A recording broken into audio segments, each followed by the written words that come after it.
Dear presidents, ministers, entrepreneurs, innovators, and angel investors.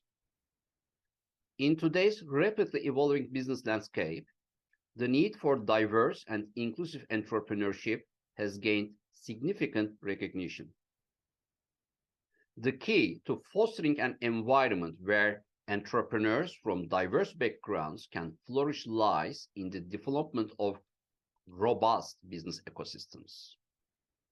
The World Business Angel Investors Week 2024 aims to explore the significance of diversity and inclusion in entrepreneurship. It will also delve into such strategies for entrepreneurs to collaborate with a variety of stakeholders, working towards the creation of more supportive and equitable business environments. The World Business Angel Investors Week, globally coordinated by the World Business Angel Investment Forum, an affiliated partner of the G20 Global Partnership for Financial Inclusion, serves as a platform for stakeholders to pause and reflect on their rapid journey. It seeks to analyze the reasons and methods for leveraging smart finance as an essential financial tool for economic growth. Additionally, the week emphasizes how entrepreneurial ecosystems can generate more jobs, wealth, and social justice through collaboration with key players in early-stage equity markets. This week-long initiative provides an open forum for connecting, learning, sharing, showcasing innovations, and exchanging knowledge to advance entrepreneurship, innovation, and angel investment ecosystems. The WBAF asserts that building stronger business ecosystems with a focus on diversity and inclusion is a shared responsibility. Entrepreneurs, investors, governments, and corporations all play pivotal roles in creating an environment where everyone has an opportunity to succeed. Through fostering collaboration and implementing inclusive strategies, we can cultivate a thriving entrepreneurial landscape that mirrors the diverse tapestry of our global community. With this in mind, the stakeholders of the World Business Angel Investors Week have agreed on the theme for this year's week: fostering diversity and inclusion in entrepreneurship, building stronger business ecosystems.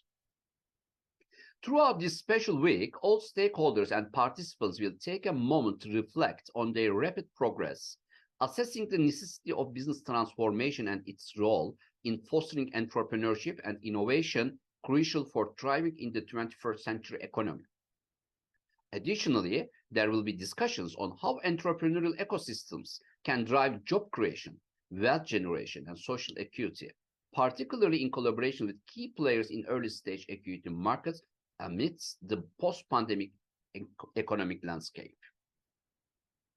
I would like to thank in advance all the stakeholders and partners who will be contributing to World Business Angel Investors Week 2024. They will be highlighting the importance of stronger business ecosystems to foster diversity and inclusion in entrepreneurship, the theme of this year's event. I would like to thank the organizing committee and colleagues who will be taking roles as country chairs and co-chairs, global partners, keynote speakers, and panel speakers.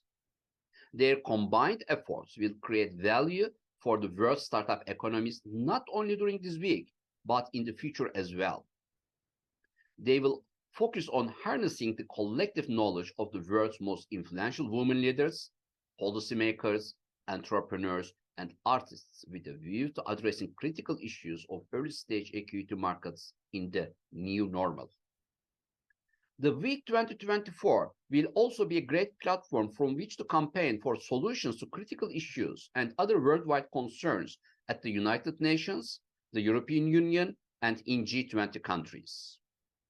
The ultimate goal of all of the week's keynotes, discussions, presentations, and workshops is to agree on a common roadmap for entrepreneurs, startups, and SMEs that will enable them to emerge from this pandemic period even stronger than they were before.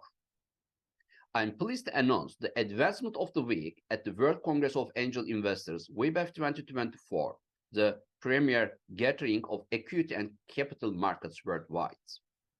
Scheduled for November 19th and 20th, the World Congress will take place at the Four Seasons Hotel, Bahrain Bay. We extend a warm invitation to all global stakeholders to join us in Bahrain for the World Congress of Angel Investors. It is important to note that WBAF 2024 Bahrain will be held under the patronage of His Royal Highness the Crown Prince and Prime Minister of Bahrain, Prince Salman bin Hamad Al Khalifa. We express our sincere gratitude to His Royal Highness for his unwavering commitment to fostering global economic empowerment through entrepreneurship, innovation, and angel investments. In conclusion, I am confident that each participant in World Business Angel Investors Week until next Sunday will benefit from the collaborative ideas, know-how exchange, training programs and workshops, and global networking opportunities that are offered. I believe that by working together across borders with a common vision and smart dynamics in mind, we are well placed to bring about positive change in the global economy. Thank you.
Ladies and gentlemen, greetings from Switzerland.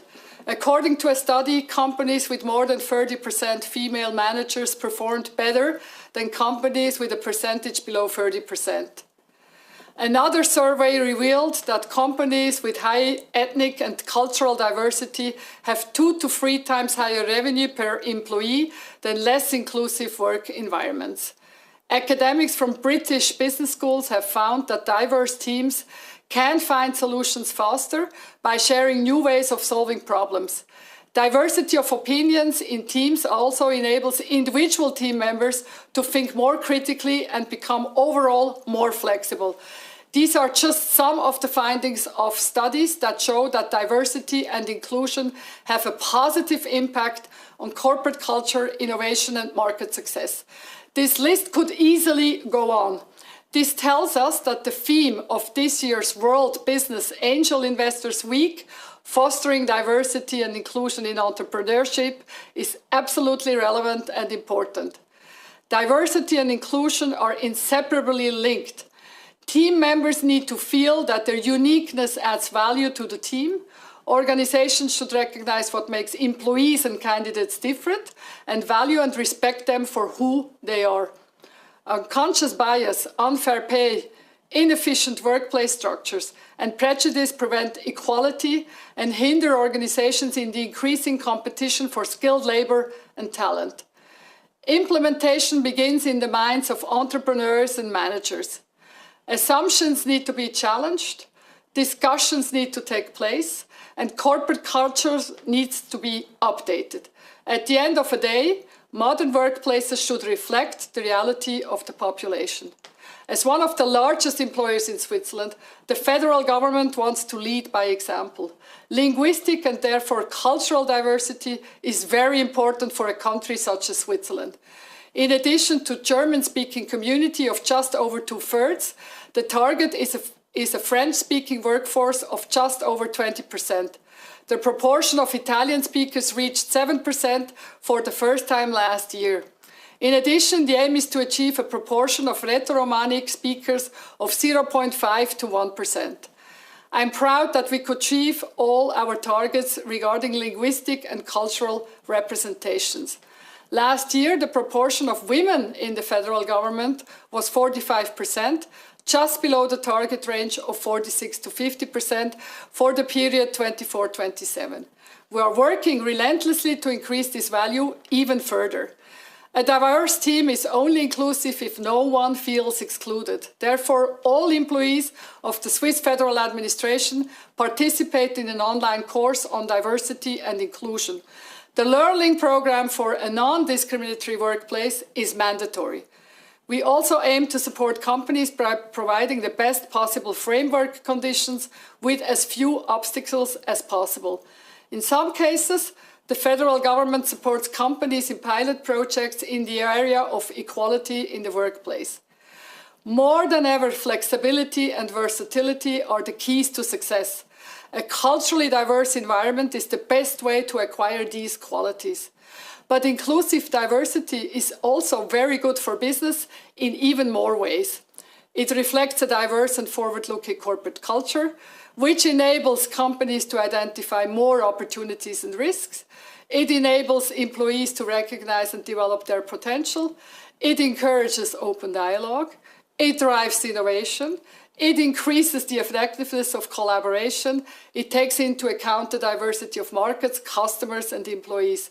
It sharpens the company's public profile. You see, investing in inclusive diversity and in companies that live these values pays off. By embracing diversity and inclusion, organizations can create a competitive advantage and lay their foundation for sustainable success. In this spirit, I wish you an interesting and valuable exchange and thank you for your attention.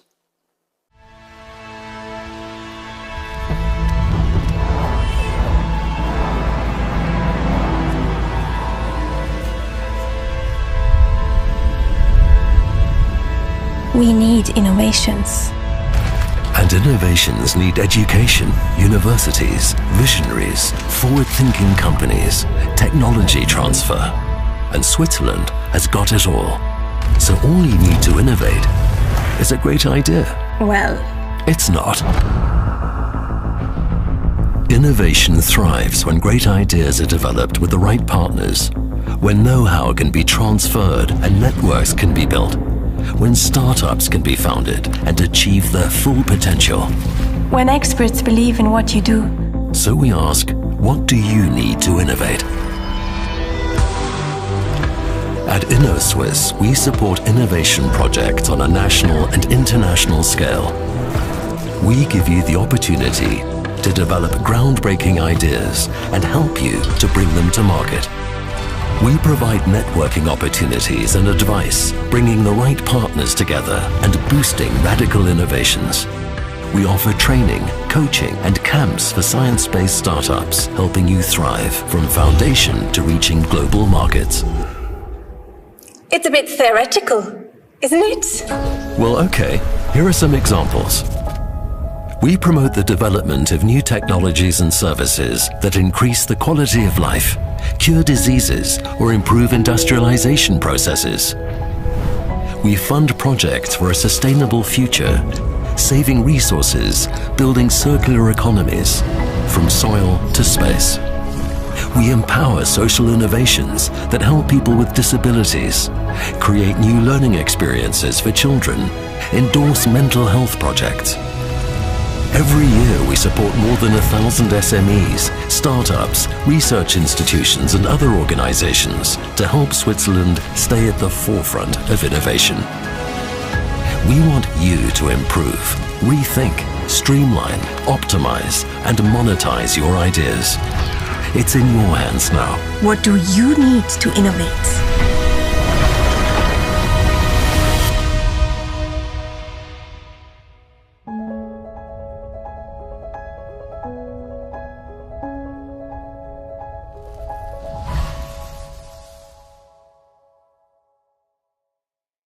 And thank you very much for taking up this topic in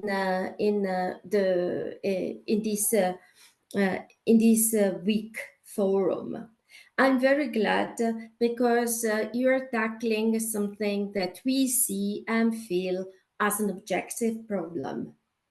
There are more or less 13% of founders, female founders. And in Switzerland, we raised this percentage to 20%. In InnoSwiss portfolio, we've got 21% female founders. This proportion is not growing. These numbers are stagnating, as well as we see the progress in the tech STEM business, where we have been assisting to an outflux of women in this compartment. Imagine that 42% of the outflux and layoffs in 2023 are women from tech positions. And these numbers are increasing in the after-pandemic period. It's clear that she founders, as well as minorities have got enormous challenges when getting into the businesses. And these challenges are not only business challenges. They are cultural challenges, financial challenges, but also market challenges. One big obstacle that we observe is the funding. Only 2% of the funding is going today to startups that have been founded by women. And we are also witnessing a decrease in the post-COVID period. If we look at either minorities as a checkbox, we see that, for example, in the United States, Black-led companies have been founded by 71% less than the year before, compared to a market average of 37%. If we observe the structure of the VC composition, we see that VC founded by women are today only 2%. And that is also the decision-making women in the VC businesses are 15%. So the assumption that having more women in VCs or in decision-making positions could favor the inclusion and diversity, could favor the funding action going towards a female-founded startup is a good assumption. But as a matter of fact, a recent research has shown that both female and male founders, female and male venture capitalists are victim of the same unconscious biases.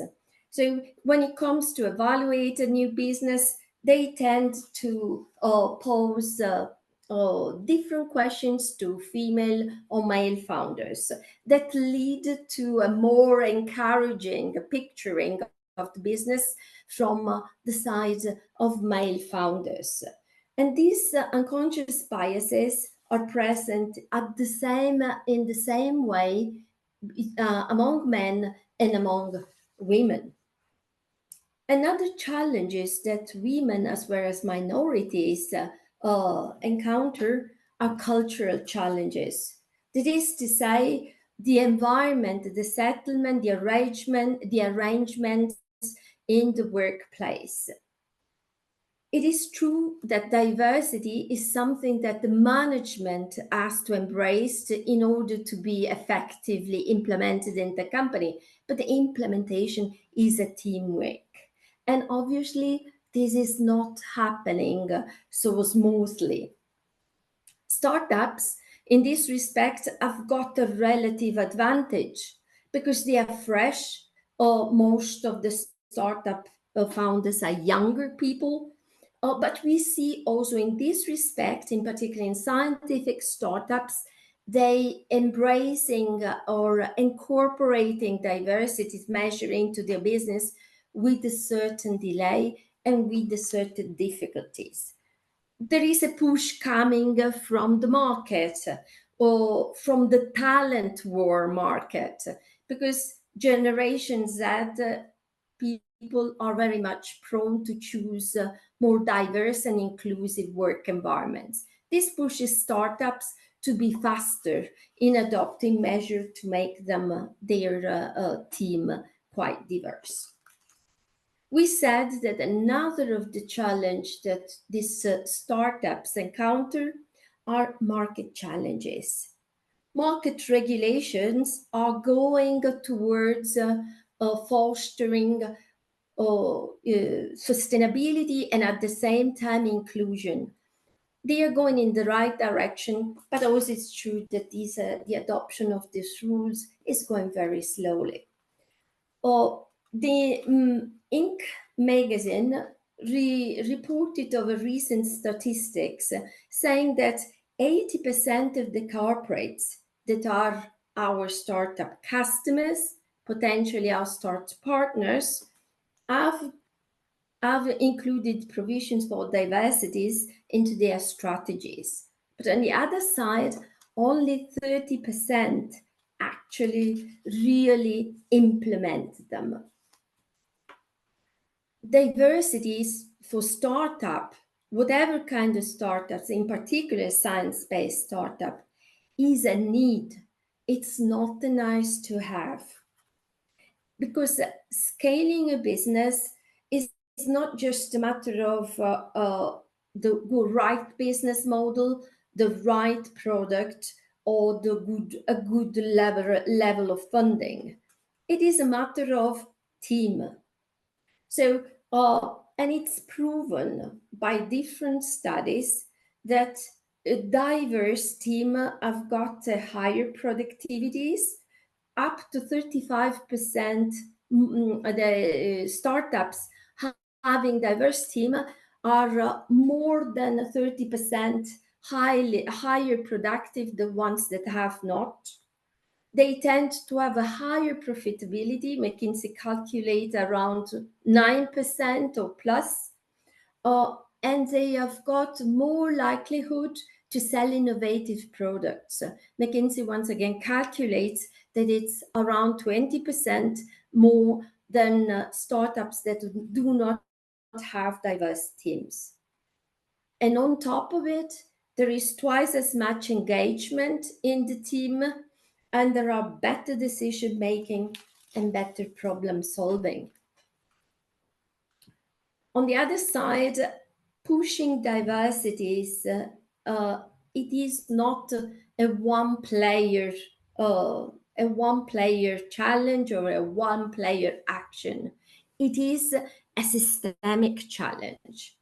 It needs the collaboration of the different actors of the ecosystems. At InnoSwiss, we try to start as early as possible. Every year, we train more than 5,000 researchers, scientists, would-be entrepreneurs all around Switzerland. We try to encourage them to bring the result of their researches into the market as soon as possible. We do that across Switzerland. We do that through our partners. And we encourage them to promote the presence of women in these courses. We have reached a level of 44%, which is very encouraging, with peaks of 60%. We try to do the same also when we take up startups into our coaching program. We have got today a portfolio of 620 startups. Only 21 of those have got founders or co-founders that are women. In any case, it is a funding requirement for us in the development of these startups to work at the team building, and while building a team, include diversity's element into this team. Our coaches are making sure that this happens, and we have got precise milestones to check that all the elements of their development are going according to plan. We have also had a special action to increase the number of female coaches. Now we are around 27%. We did that to encourage a better feeling from the female founders, but also to present them some new practical, close to reach role models. In the market today, I see a lot of initiatives going on, a lot of different ecosystem actors taking action. I've got just a few examples in mind, but there are many more than I will be just mentioning. The ZHW and the Zurich Impact Hub, for example, have started a female founder accelerator and are creating a female founders startup map. Very interesting to give transparency of who are the female founders and also create a better connection among them. The ETH Project House has got a very interesting project. They call it 1,000 female founders till 2030. So they are encouraging massively the creation of startups by female founders. A very interesting also unconscious bias initiative is developing tools for founders to discover their bias, tools for investors to discover their bias, and also to correct them. So we are a long way to go, but I think that steps have been done. Important is to raise awareness, and institutions like ours, like the academia, are very well positioned to influence the young entrepreneurs. Accelerators and incubators have taken action, as we have seen, and investors, as you, are playing a key role in recognizing, prioritizing, and praising the value of diversity and inclusion. So an ecosystem alliance is needed, an ecosystem agreement is needed to make the difference. Thank you very much for your attention. Dear participants, welcome to this roundtable at World Business Angel Investors Week 2024, taking place globally between 17th and 23rd of June. Today, we unite under the pivotal theme, Swiss Innovation Approach for Fostering Diversity and Inclusion in Entrepreneurship to Increase Financial Inclusion, going from local to global. This aligns with our broader vision of building stronger business ecosystems to increase financial inclusion. Welcome all. Our collective mission during this week's keynotes, discussions, presentations, and workshops is to craft a unified roadmap. This roadmap will empower entrepreneurs, startups, and SMEs to not only withstand recent challenges brought by the post-pandemic and geopolitical uncertainties, but to emerge therefrom even from resilient and robust. The recognition of diverse and inclusive entrepreneurship is now more pronounced than ever. The cornerstone of nurturing an environment where entrepreneurs of all backgrounds can thrive is the establishment of strong business ecosystems. Here is what we aim to achieve this week.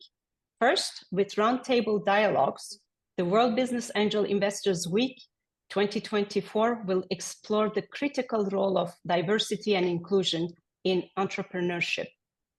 We will host roundtables as a forum for entrepreneurs, angel investors, academicians, thought leaders, and policymakers to dissect the journey that startups undertake.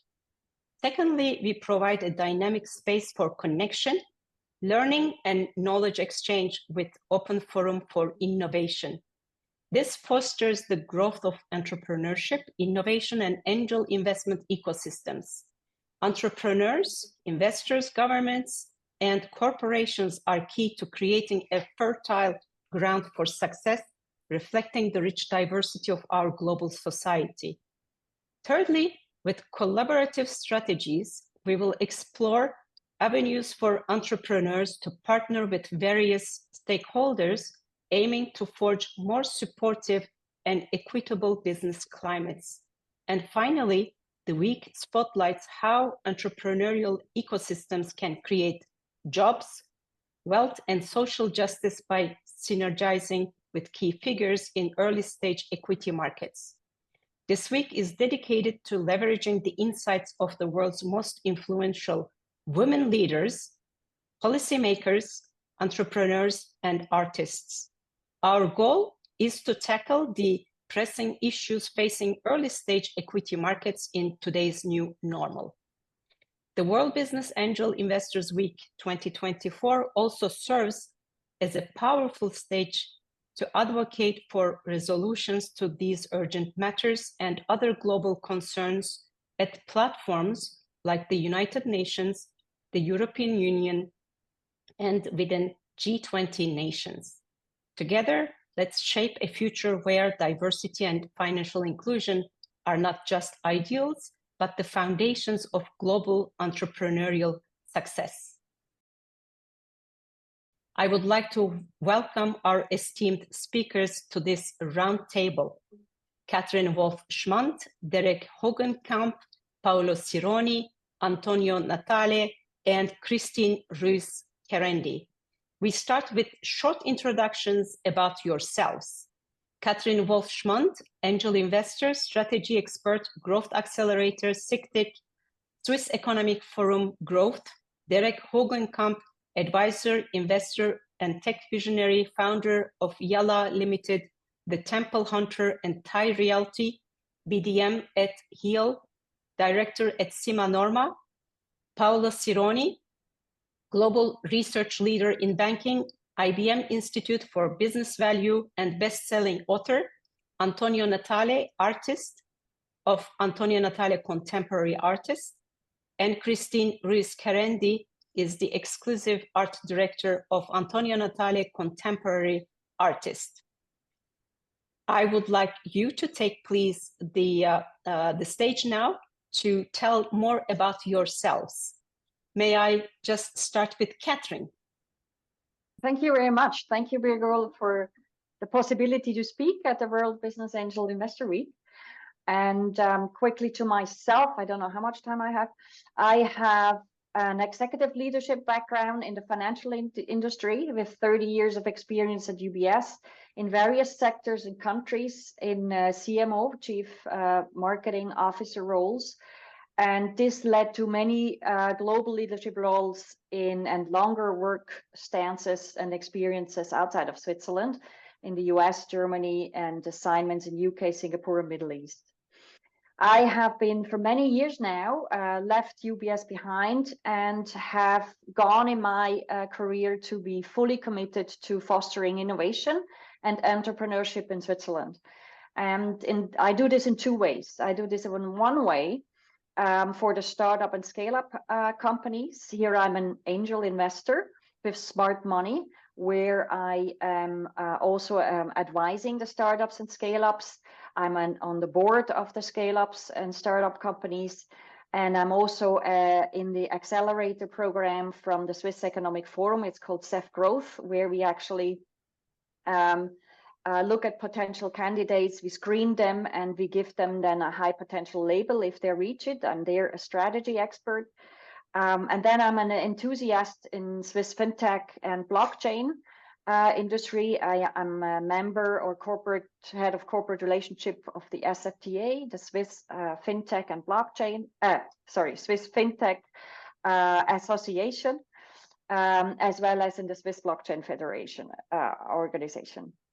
And jury members in many juries. Then the other hand, so that's on the startup scale-up side. On the other hand, I'm also initiating and facilitating B2B senior executive community. So I go to the higher end, if you want so, from the scale-up to the big companies. And there with the N9 House of Innovation, we foster a network of about 10,000 decision makers, creative founders across various industries, but also universities, scientists, innovation labs, think tanks. And our goal is actually through senior executive community conferences to bring them together and foster the dialogue and foster innovation. And this results usually in other programs. Excellent. Thank you very much, Catherine. Can we continue with Derek? Yes, hello everyone. I'm a serial entrepreneur. I've started more than 20 companies or 30 companies, and with failures and with great exits. And also I'm a specialist in creating new real estate destinations and opening new markets, proven in projects which I did in, for example, Al Barari, Dubai, or working for Kingdom Holding, or for example, now I'm part of Heal Fund, which is focusing on creating new destinations and rejuvenation and anti-aging and wellness. I mean, I think it's one of the hot topics for now. And also, what is really important to mention, I've been speaking all around the world for many years. It started with speaking about business and real estate, and then it changed just before Corona, also on tech. Why? Because I started several telecom companies. I invested in several innovation companies and blockchain, crypto, everything, AI, data, everything I am invested in, and I've been speaking about on stage. Most people are in that business. They know me from speaking all over the world. And then I wanted to focus also on one project, which I'm involved in now, which is in Switzerland, which is a good example of real estate, of creating a new destination with rejuvenation, anti-aging, and wellness and luxury, which is Sima Norma, which is a chocolate brand, for a really old chocolate brand that we're converting a chocolate factory into something like this together with the latest tech and wellness. And then lastly, but not least, my main hobby is temple hunting. What does it mean? It means that I go around the world and try to promote and maintain the temples or the churches or the mosque or the synagogue, everything cultural heritage all around the world, digitize it, parallel twin it, metaverse it, blockchain it, put it on tech, so bringing the old world and the new world together. So what does it mean that grandma wants to go back with her child to the temple because it's, for example, gamified for the children, right? So these are some of the many things which I'm interested in. So to make a long story short, it's real estate development and serial entrepreneurship and investment, and of course, tech.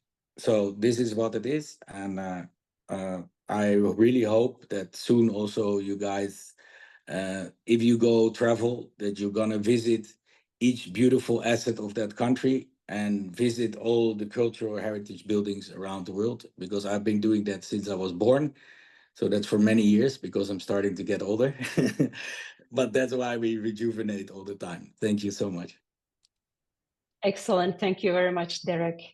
Maybe continue with Paolo. Hello, everyone. Paolo Cironi. We are here to talk about diversity and inclusion. That means still is not the norm. And whenever we encounter it, we may consider it atypical. And I'm kind of atypical for two reasons. I'm Italian and I moved to Germany without speaking German to build a startup, my fintech, in 2008. Then I am a former business banker in investment banking that was kidnapped by IBM, a technology company, to lead it to leadership. So I've always been breaking borders, like in careers, in order to enrich with a diverse perspective the environment in which I've been engaging. And I'm happy to be here on the World Business Angel Investors Week, been participating to the World Business Angels Forum many times. So just glad to share views with you. Thank you, Paolo. Maybe continue now with Antonio Natale and Christine Ruiz Kerendi. Hello, everyone. I'm Antonio Natale, and it's a pleasure to be here today. And thank you very much, Virgul, for this invitation for this prestigious panel. So I'm Italian, and I was born in the South Italy, Foggia, in 1965, and where I attended my Liceo Artistico. At the same time, I followed classes in advertising, poster, and fashion design. In 1984, I moved to Rome to study at Accademia delle Belle Arti, and I graduated in 1988. During the span of these years, I traveled across Europe, and I discovered the Northern Expressionists, and their impact was fundamental for my art.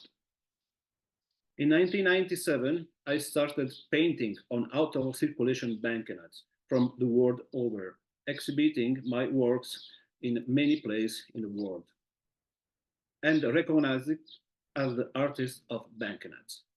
Today, I share my life between Italy and Switzerland, where I have in Geneva, my headquarters in the middle of Geneva, in the heart of Geneva. That's all. Thank you, Antonio. Thank you to you. Christine. Thank you very much for having invited me to this prestigious panel. I'm very honored to be here. I come from a culturally diverse and multilingual background, as my mom is Persian with a Muslim father and a Russian mother who was Christian. And my father, who is Persian as well, is Jewish.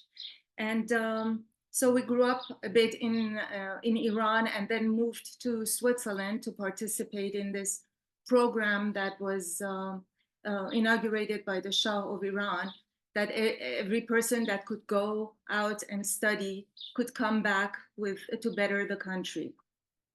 And so we were part of the lucky ones that left Iran to study in Switzerland. And 1979 came, and unfortunately we couldn't go back anymore because of the revolution. So my parents moved to New York, and so we had to move too.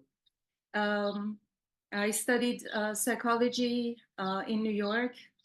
I graduated in 1989 with a master's in clinical psychology.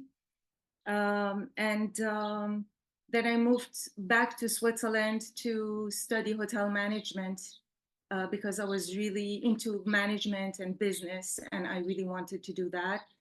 And I studied at Lyon and graduated in 1991. After which I settled in Geneva in 94 and opened my practice in 2004, catering to international governments and also to international companies. My parents were very much into arts, as my mom was a huge collector, and I was brought up with this art, in my life. And so I developed a passion for art. And in 2013, by chance, because I fell on a beautiful, beautiful painting of Antonio's that really grabbed me, I decided to meet the artist and to see what he was doing. And that's when I met him, we decided to work together. And now it's been almost 11 years that we're working together. Our little museum is in the heart of Geneva, and we exhibit all over the world, internationally, and also locally in Switzerland. And we're very proud of that. And as I say, art gives me ways to soar as psychology grounds my feet.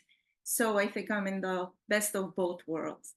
I'm also president of a foundation called I Watch Foundation, which takes care of the images and how we perceive images as people, normal people in the street, and how those images influence us to choose wisely or not. So that's an education platform for us. Voilà. Thank you very much, Christine. Well, I'm so delighted to have all of you from so many diverse backgrounds. So I am, thrilled to discuss with you now regarding the different topics, because I'm sure that you are going to contribute with a lot of insights. Let's tackle. So let's continue with with your insights on the generic questions first, and we can tackle later on with questions more specifically in your respective sectors in order to understand how they are practiced and how they are applied. I'm now turning back to all of you, Catherine, Derek, Paolo, Antonio, and Christine, with my very first question. I would like to take your views in the same order, if you don't mind. So the first question is about the strategies for inclusive ecosystems and financial inclusion initiatives. In what ways are entrepreneurs, banks, and art incorporating diversity and inclusion strategies to specifically address and improve financial inclusion? Can you share some examples of innovative financial products or services that have emerged from these efforts? Catherine, the stage is yours. Thank you very much. This is a topic, of course, being in the finance industry for 30 years, very dear to me. The problem of the finance industry is exactly that documents are very complicated. It's a language that's not being understood or intimidated. So there was always something maybe more male-oriented.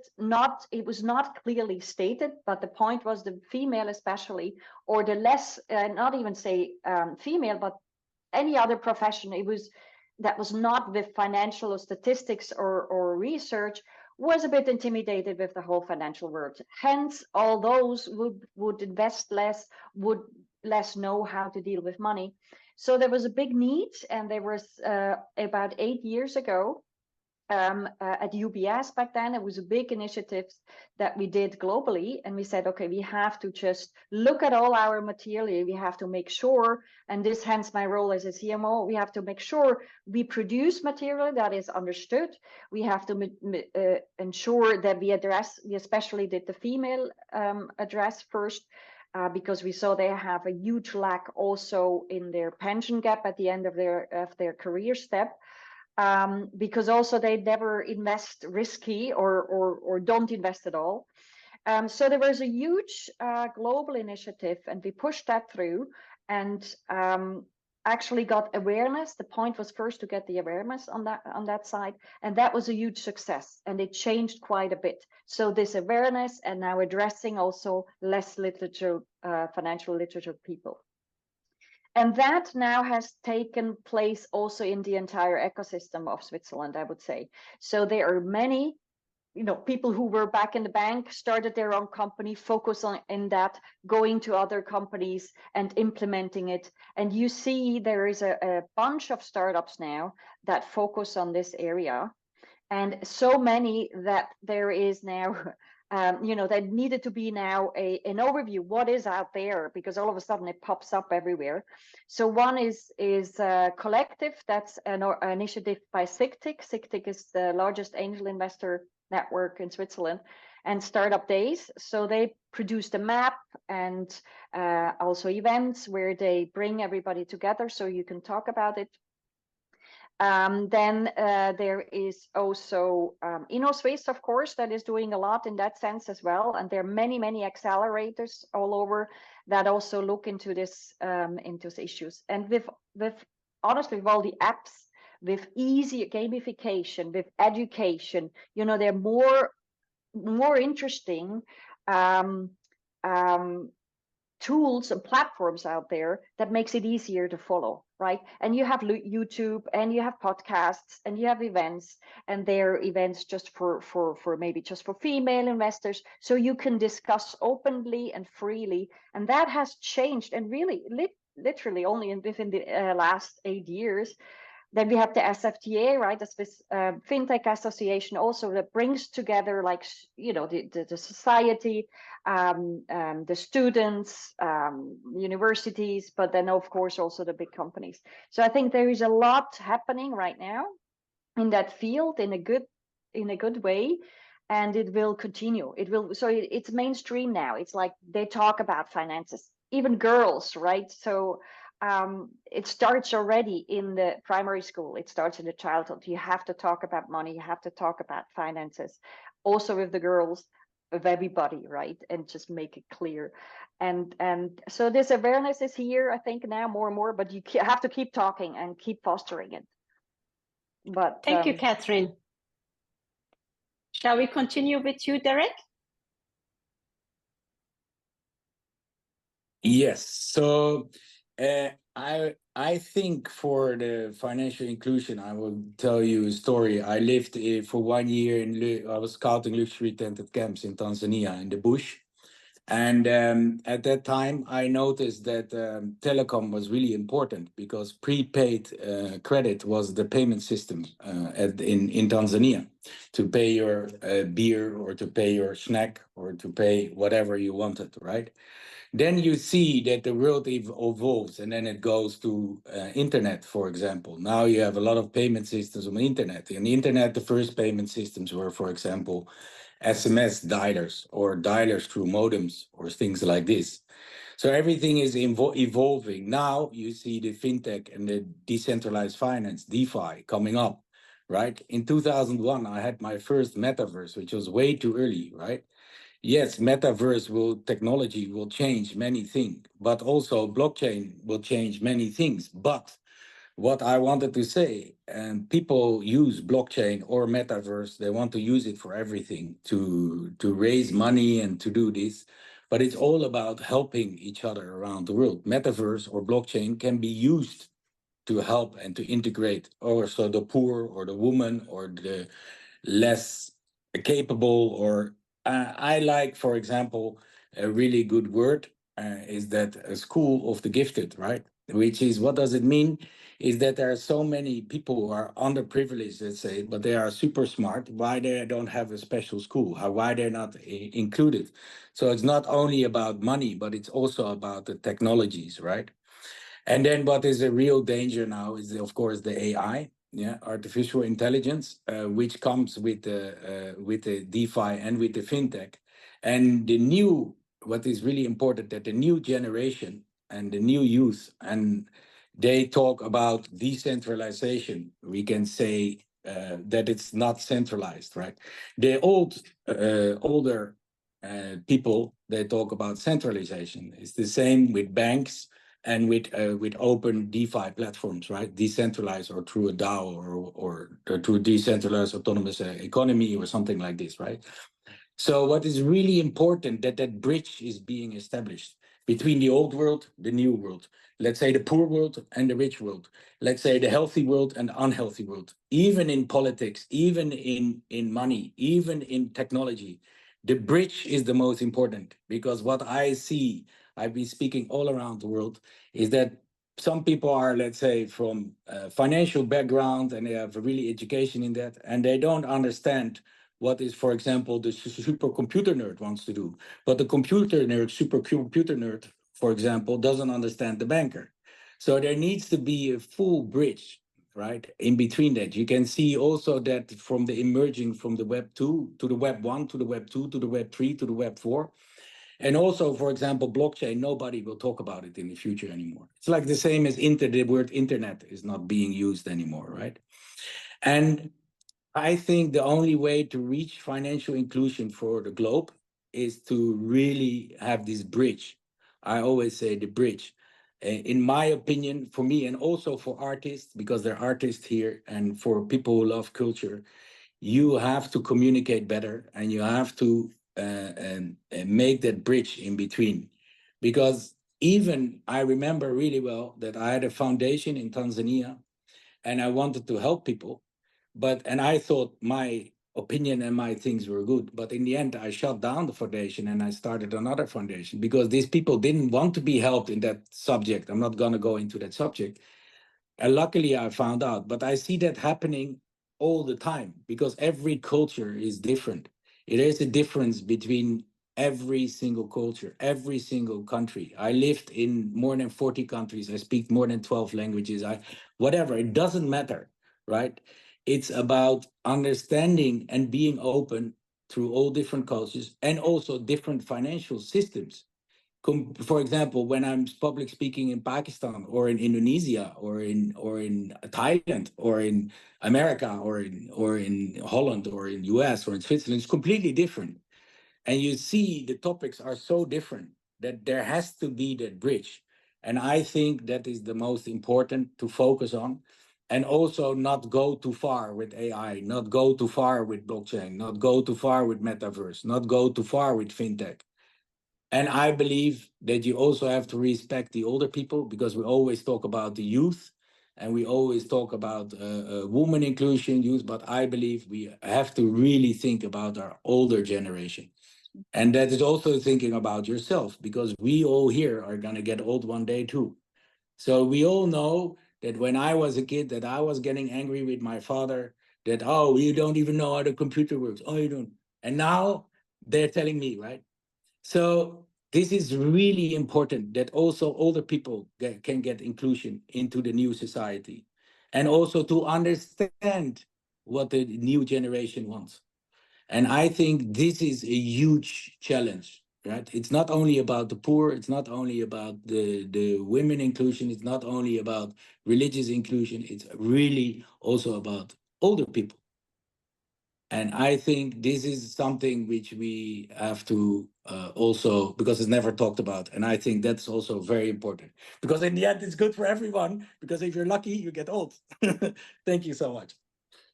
Thank you, Derek. Indeed, intergenerational bridges are extremely important in all the topics that we have to discuss. Thank you very much for your insights. May I turn to you now, Paolo? Thank you, and thanks, Derek, for including me, as I think I'm an oldie, so now I know I have a space. Let me say something that starts from the financial system, then in the later questions and answers, maybe I dive more into the specific topic that is about people. Why diversity and inclusion in financial markets is so complicated? We now live in a world where the S&P 500 is dominated by 5 large technology stocks. And it's very hard for anybody to go against that, because if you go against, you lose because your benchmark, your alpha cannot be demonstrated. And when the market tumble, because it will tumble, the whole market will go down because they are so powerful in their dominance. They will bring everything down. So you will lose basically twice. So that creates a stronger push for homogeneity. And we've been seeing this for the last 20, 30 years, also through the passive investing. So financial markets are going in the direction of being less diverse in terms of the opinions and the stories or the opportunities that entrepreneurs want to put forward. The same happens in private markets. Fintech have a hard time to tell themselves apart. There are thematics which dominate. If you don't have those buzzwords, you cannot be considered.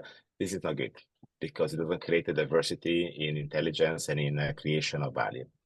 At the same time, if we look at banks, we are now living in the super too big to fail. Now banks are further aggregating. They're getting bigger and bigger and bigger. We're here talking about Switzerland. And UBS is like a gigantic institution that, if you like, occupies the whole Swiss market. Now, I've been researching myself a lot in terms of how can we foster more diversity of conversations in the financial markets and in the banking to favor smaller institutions, individuals in talking to people, because that is where value is really created. Value is not by allowing everyone to access for a lower fee a commoditized product if they don't understand what they're basically doing.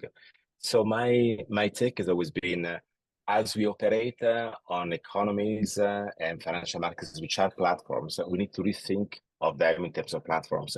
And what allows platforms to be inclusive is the element of transparency. When platforms are opaque, everything concentrates. Think about the fake news, you don't know where it comes from, and so everything is channeled towards a certain direction or basically a bipolar world. When there is high transparency in the system, there is protection for everyone to express themselves.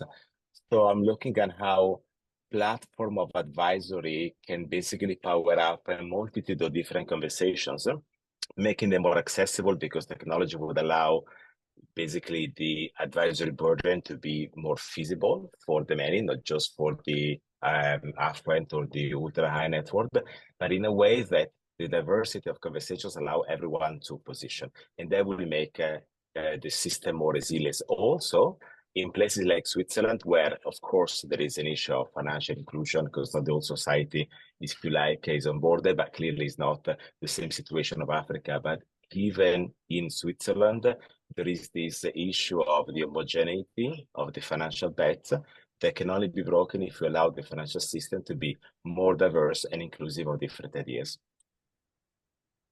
Thank you very much, Paolo. Perfectly agreed. Basically, you know, the nice tying up with the transparency in the financial markets, which is very, very dear to our hearts. Thank you. Christine and Antonio, from an artist perspective, what are your insights on this topic?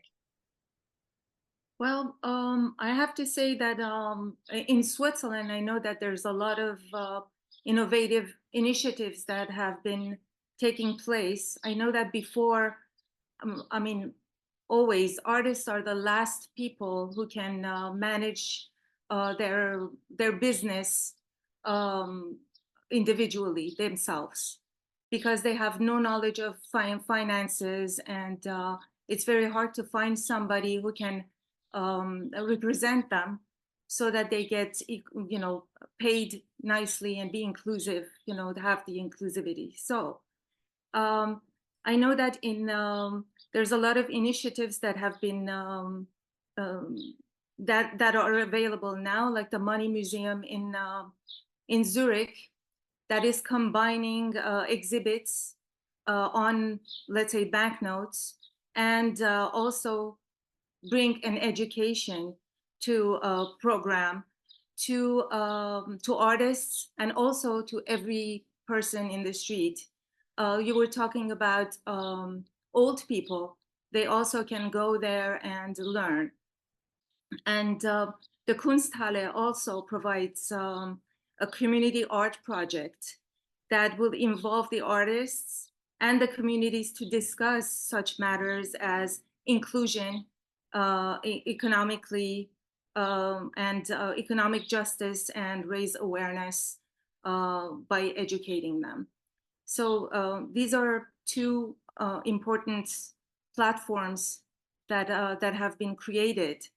And I also want to say that now there are digital banks that are opening, where before we didn't have this opportunity. And today, because of the digital banks, like one of them is Yapil, which is a mobile digital bank that gives provides services with no hidden fees for young people. And this is really great. Another thing is Twint. We have this system on mobile phones that enables somebody to transfer money or to receive it instantly without fees. So that's also great. And another one is CredX.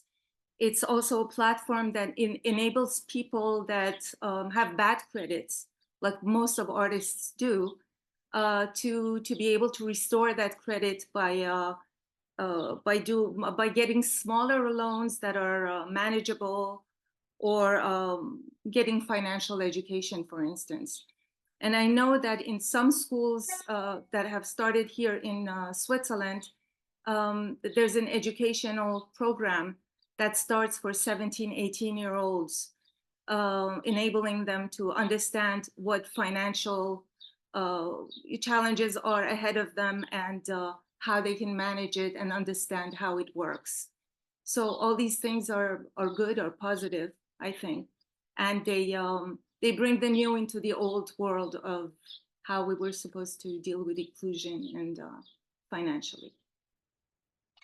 Thank you very much. So what I'm hearing is, there are a lot of issues with scaling globally, with the cultural sensitivities and the challenges. And there needs to be some collaborative efforts. So how do you think that we could scale internationally some efforts regarding those unique challenges that the entrepreneurs and the businesses are facing in different financial ecosystem? How can they adapt their models to ensure inclusivity across borders? And what role do these collaborations play in enhancing financial inclusion globally? Maybe we can continue with Catherine regarding the different collaborative efforts and on the different challenges that we are facing. Okay. What it really means, this whole digital revolution now, and this new apps, this new DeFi, Web3, but also even in the old web, it just means with an app, and everyone in the world with an internet has access to this solutions. So I think what we are experiencing right now, and it will go further with AI even further, is that our globalization, that we said is globalization, we go and make a step abroad, etc. It's going to happen immediately, because now, and even with the language barriers, we have to bear that in mind. It was always a problem. Okay, you go to YouTube, for example, you have a Chinese video, and that was like, okay, yeah, I'm not looking at it. It doesn't matter anymore. The language barrier has disappeared. With the internet, the accessibility of great content, great education content in the financial world, for example, or trading opportunities, it's open, right? It's open. So we've become much more global, which doesn't mean we still have regulations. Of course, in each country, it's different. So you cannot just say, okay, I'm doing this startup and it's global for everyone. It is accessible for anyone, maybe yes. But then if you go down to the business for education, something that is not selling or something, it might be easier. But then you have to always bear in mind that you have different cultures, different regulations, and you have to follow those procedures, right? And then it's not so open. So you have to go into a country, you have to evaluate, you have to analyze, you have to see, for my specific product, is there a product market fit, or do I have to adapt the product because there are different culture situations, or there are different educational situations? So it's for, and this I would say it has nothing to do with finance. It's for every company. This are things that you have to do. You have to go to a country and you understand what they're doing, discuss, have a network, check it out, test it out. And that's how you actually cooperate with them and find the best solution. And usually you have to have a network and you have to have some people, and then little tiny to test it out. But there is this global, so you have this global and local, very tiny local issues with most of the projects, and that makes it very interesting. And then you have, like, if I look for this from Switzerland side, I know we have organizations, accelerators that help companies to go abroad, right? There is a Switzerland Global Enterprise who have networks all over the world, and they can hook you up with people. They can say, okay, we can test this out, or legally you have to be careful there. Then you have SwissNext that helps startups. You have Swiss US accelerators, and for other countries too. So there are lots of organizations that also help you to go into other countries. Thank you, Catherine. That is an interesting insight. So, of course, there's Switzerland going global with a lot of initiatives, and also from an international investors' perspective, Derek, with you, what would be your input? Yeah, if we take Switzerland as an example, of course, it is way above average, almost on the top, I believe. I mean, that's why I also, I mean, you see it in innovations. Sweden and Switzerland are really high up, and that's why they also get the most funding from the EU, if you talk about tech, right? So to give that as an example, but what they're the basis is, you need, if you want to include the whole world, if you want the international perspective, right, the global perspective. For example, AI will not exist without data centers. Simple. There are not enough data centers. Well, data centers do not exist without energy. So if you don't have the energy source, there is no data center, right? So there's no AI. So let's go back to the core, right? We all come back to the core, energy, then data centers, then AI, right? People don't think about that. So whole question about supply and demand. So that is one point. The other point I wanted to make is, it is very difficult for even Switzerland to include other countries. And that is mainly because of security reasons, right? And because it's very easy nowadays, if everything would be truly open, which is still not, then there would be a lot of security breaches, and there is always good and bad people and good and bad causes in the world. So this is also a very important thing to focus on, right? And then even the internet is seen that everybody has access to internet, but if you really look how many people have access to the internet, it's not that many. You know, if you want to include the rural parts or the poorer parts, right? That is very impressive, and people don't think about it, right? They don't have a third generation mobile phone. They don't have internet access. They don't have all this. So this is another point, right? So what I find, again, come back to the same point. What I find interesting is that everybody always focuses what works really well in their environment. And then if they would implement the same in, for example, Africa, or for example, in the mountains of Tibet, or the Bhutan is an amazing example. In 2003 or something, they had the first internet, right? So these are really interesting things. And also, when you implement this innovation and when you are an entrepreneur, you have to have a long-term strategy, because most entrepreneurs now, they only think about money, in and out, pump and dump. You have to have this long-term strategy, and you have to think, which also was mentioned, is about the morals, right? You have to implement these morals. You have to be ethical. You have to be moral, right? And also, I believe what is being really well said here before also, everything is controlled by a few players. And this is also a really big issue, because I always ask the question when an entrepreneur, and I'm an investor, and I ask to the entrepreneur, oh, what would you do with your company now if they offer you $3 million, if it's a real early startup and you exit, or if it's already proven concept or a revenue generating company, and I said if they offer you 50 million or even 1 billion, right? If a unicorn, whatever. Most of them in reality would exit. I look always at the investors, what I think the investors, at the entrepreneurs who even won't sell. They have a true mission, they have a true belief. And I think that's missing also lately. It is so focused on economical benefit.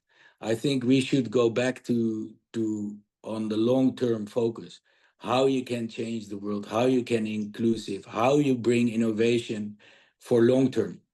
Like, for example, for every technology, you need a device, right? Even for payment.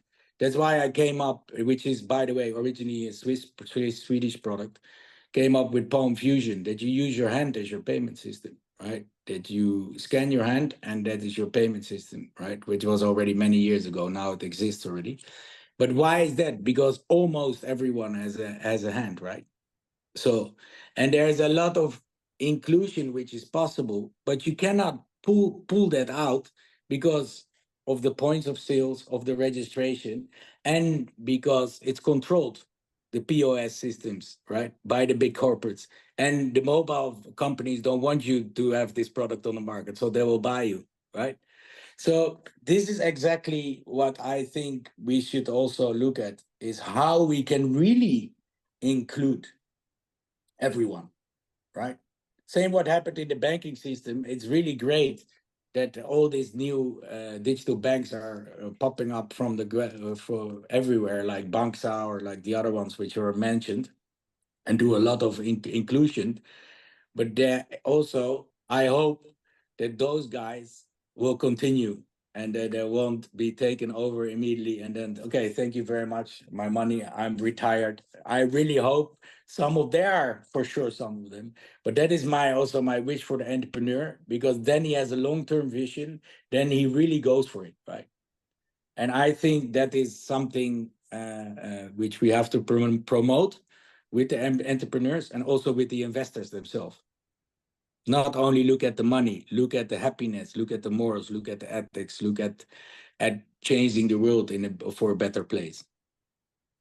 That's very interesting. So that is telling a lot, you know, in terms of the different factors that you would be evaluating, for example, before making investments in the startups and putting even more money in scale-ups, et cetera, Thank you, Derek. I'm just turning to Paolo now in order to get your insights. Perhaps you could tell us a little bit the perspective from a global research institute, which is the IBM, right? That's where you are involved. What is IBM doing regarding these sensitive issues?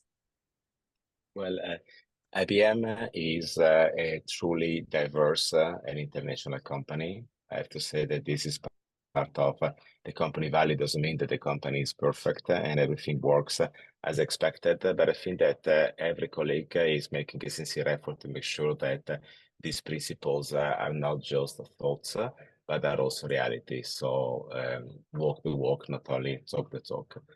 And I have to say that the point of view from a global company is pretty interesting. It's the first time before I worked for other large institutions, but very localized geographically. But working for a global company provides a very different perspective, not only in the way people work, but also in the way the various systems operate on the landscape of innovation. And let me give you this example. As I've been traveling continuously, I think you can divide the world into three macro areas. The US is where technology has been invented, the digital technology. Chinese are getting very competitive, but largely speaking, the digital revolution started there. And I have to say that now even AI is making further progresses and advances in the US, while we thought the Chinese having more data were ahead of the curve. Europe is where the regulation is born because it's important for the creation of the capital market union, the protection of the investors. Again, regulation is not always perfect, but I would say that it is a distinctive element of the European landscape. But most of the business models, especially those that target inclusion, are born in the emerging markets, in particular in Asia Pacific, like China and India, but also in Latin America. Now, the point, however, is that some of these business models has also been an abuse of client relationships, because giving free money is good for people, but it can also turn into excessive debt. And we saw that very often on the peer-to-peer lending platforms with the cryptocurrencies as well that have been used as a pump and dump method, the informed versus the generic public. We saw that with the buy now, pay later. So the point here is, as diversity of opinions have value to foster inclusion, how can all of the systems learn the one from the other? So you can look at some business models in Africa, but how can you shape them around a different regulation, okay, that allows to protect investors in a way that you keep what is good and you drop what is bad instead? Because not only cannot scale, but it's good in the local, within the local community. So, and that is where I guess we start learning what is really essential, that is valuable wherever you are, because in the end is the protection of the weakest link. That is the best example of inclusion. The weakest link is the people with less money, the people with less means, the people with less information. So once you understand what is important to protect the weakest link and you make it core to your platform strategy or fintech strategy, everything else, I guess, is a step forward. But there's not enough discussion about this, because most of the people only talk technology. And when they talk inclusion, it's very abstract, so they don't mix the two, right, in terms of the realization of the value, because they don't have a clear axiological definition of value to protect the weakest link. And that is, I would say to Derek, the way you start changing the world. First of all, you need to have a consistent theory that explains how the world works underneath to protect that value that is foundational. And then you define your technology strategy to move it forward. That's at least the way I operate when I do research. Might not change the world, hopefully make it a little bit better. Thank you very much, Paolo. I know that we are just the little, needle in the haystack, right? However, every single and small move we can make, it is going to add up, right? Thank you. So from an artist's perspective, so how do you think that in the efforts that are happening in diversity and financial inclusion and inclusion in general, from an artist perspective and also from an artistic executive director, so both of you, Antonio and Christine, how do you think that those values are reflected not only in the art? I mean, you are working on the manual painting on the banknotes, of course, and you have also transitioned from that in your certain artistic artwork into the digital art creation with the NFTs. How do you think that is helping? That is maybe from your perspective, and also Christine, from your perspective, how are those values reflected not only in the art, but they are created also in the organizational structure and outreach efforts? So what strategies have proven effective in promoting financial inclusion through art? The floor is yours. Mario? Yes. Okay. Well, art has a unique ability to communicate complex ideas and emotions. And when it intersects with financial inclusion, it can become a potent tool for social change. By using old banknotes that are no longer in circulation as my support, I change their destiny and purpose by turning them into pieces of art. In short, make old new and start a new chapter that will be more accepting of everyone as a whole in any sectors of life, economy, finances, justice, etc. I also give them the chance to tell their stories and talk about what they have lived and gone through, such as wars, or specific events in history that should be lessons for us to bring change to our world and make it more inclusive. The change I bring through my art gives a new and increased value to the banknotes. The message is that we are able to change, and that this change can actually be more important and lucrative for us in the long term. It is finally my attempt to gather the people of the world represented by the banknotes under one same banner of art.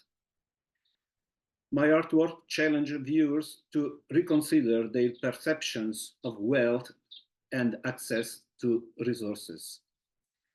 About NFTs, NFTs have the potential to democratize access to wealth by giving the artists a new way to reach larger audiences and have a fair compensation for their work. Through NFTs, I was able to tokenize my creations, allowing for direct ownership and transfer of digital assets, as well as bringing a new security to my artwork.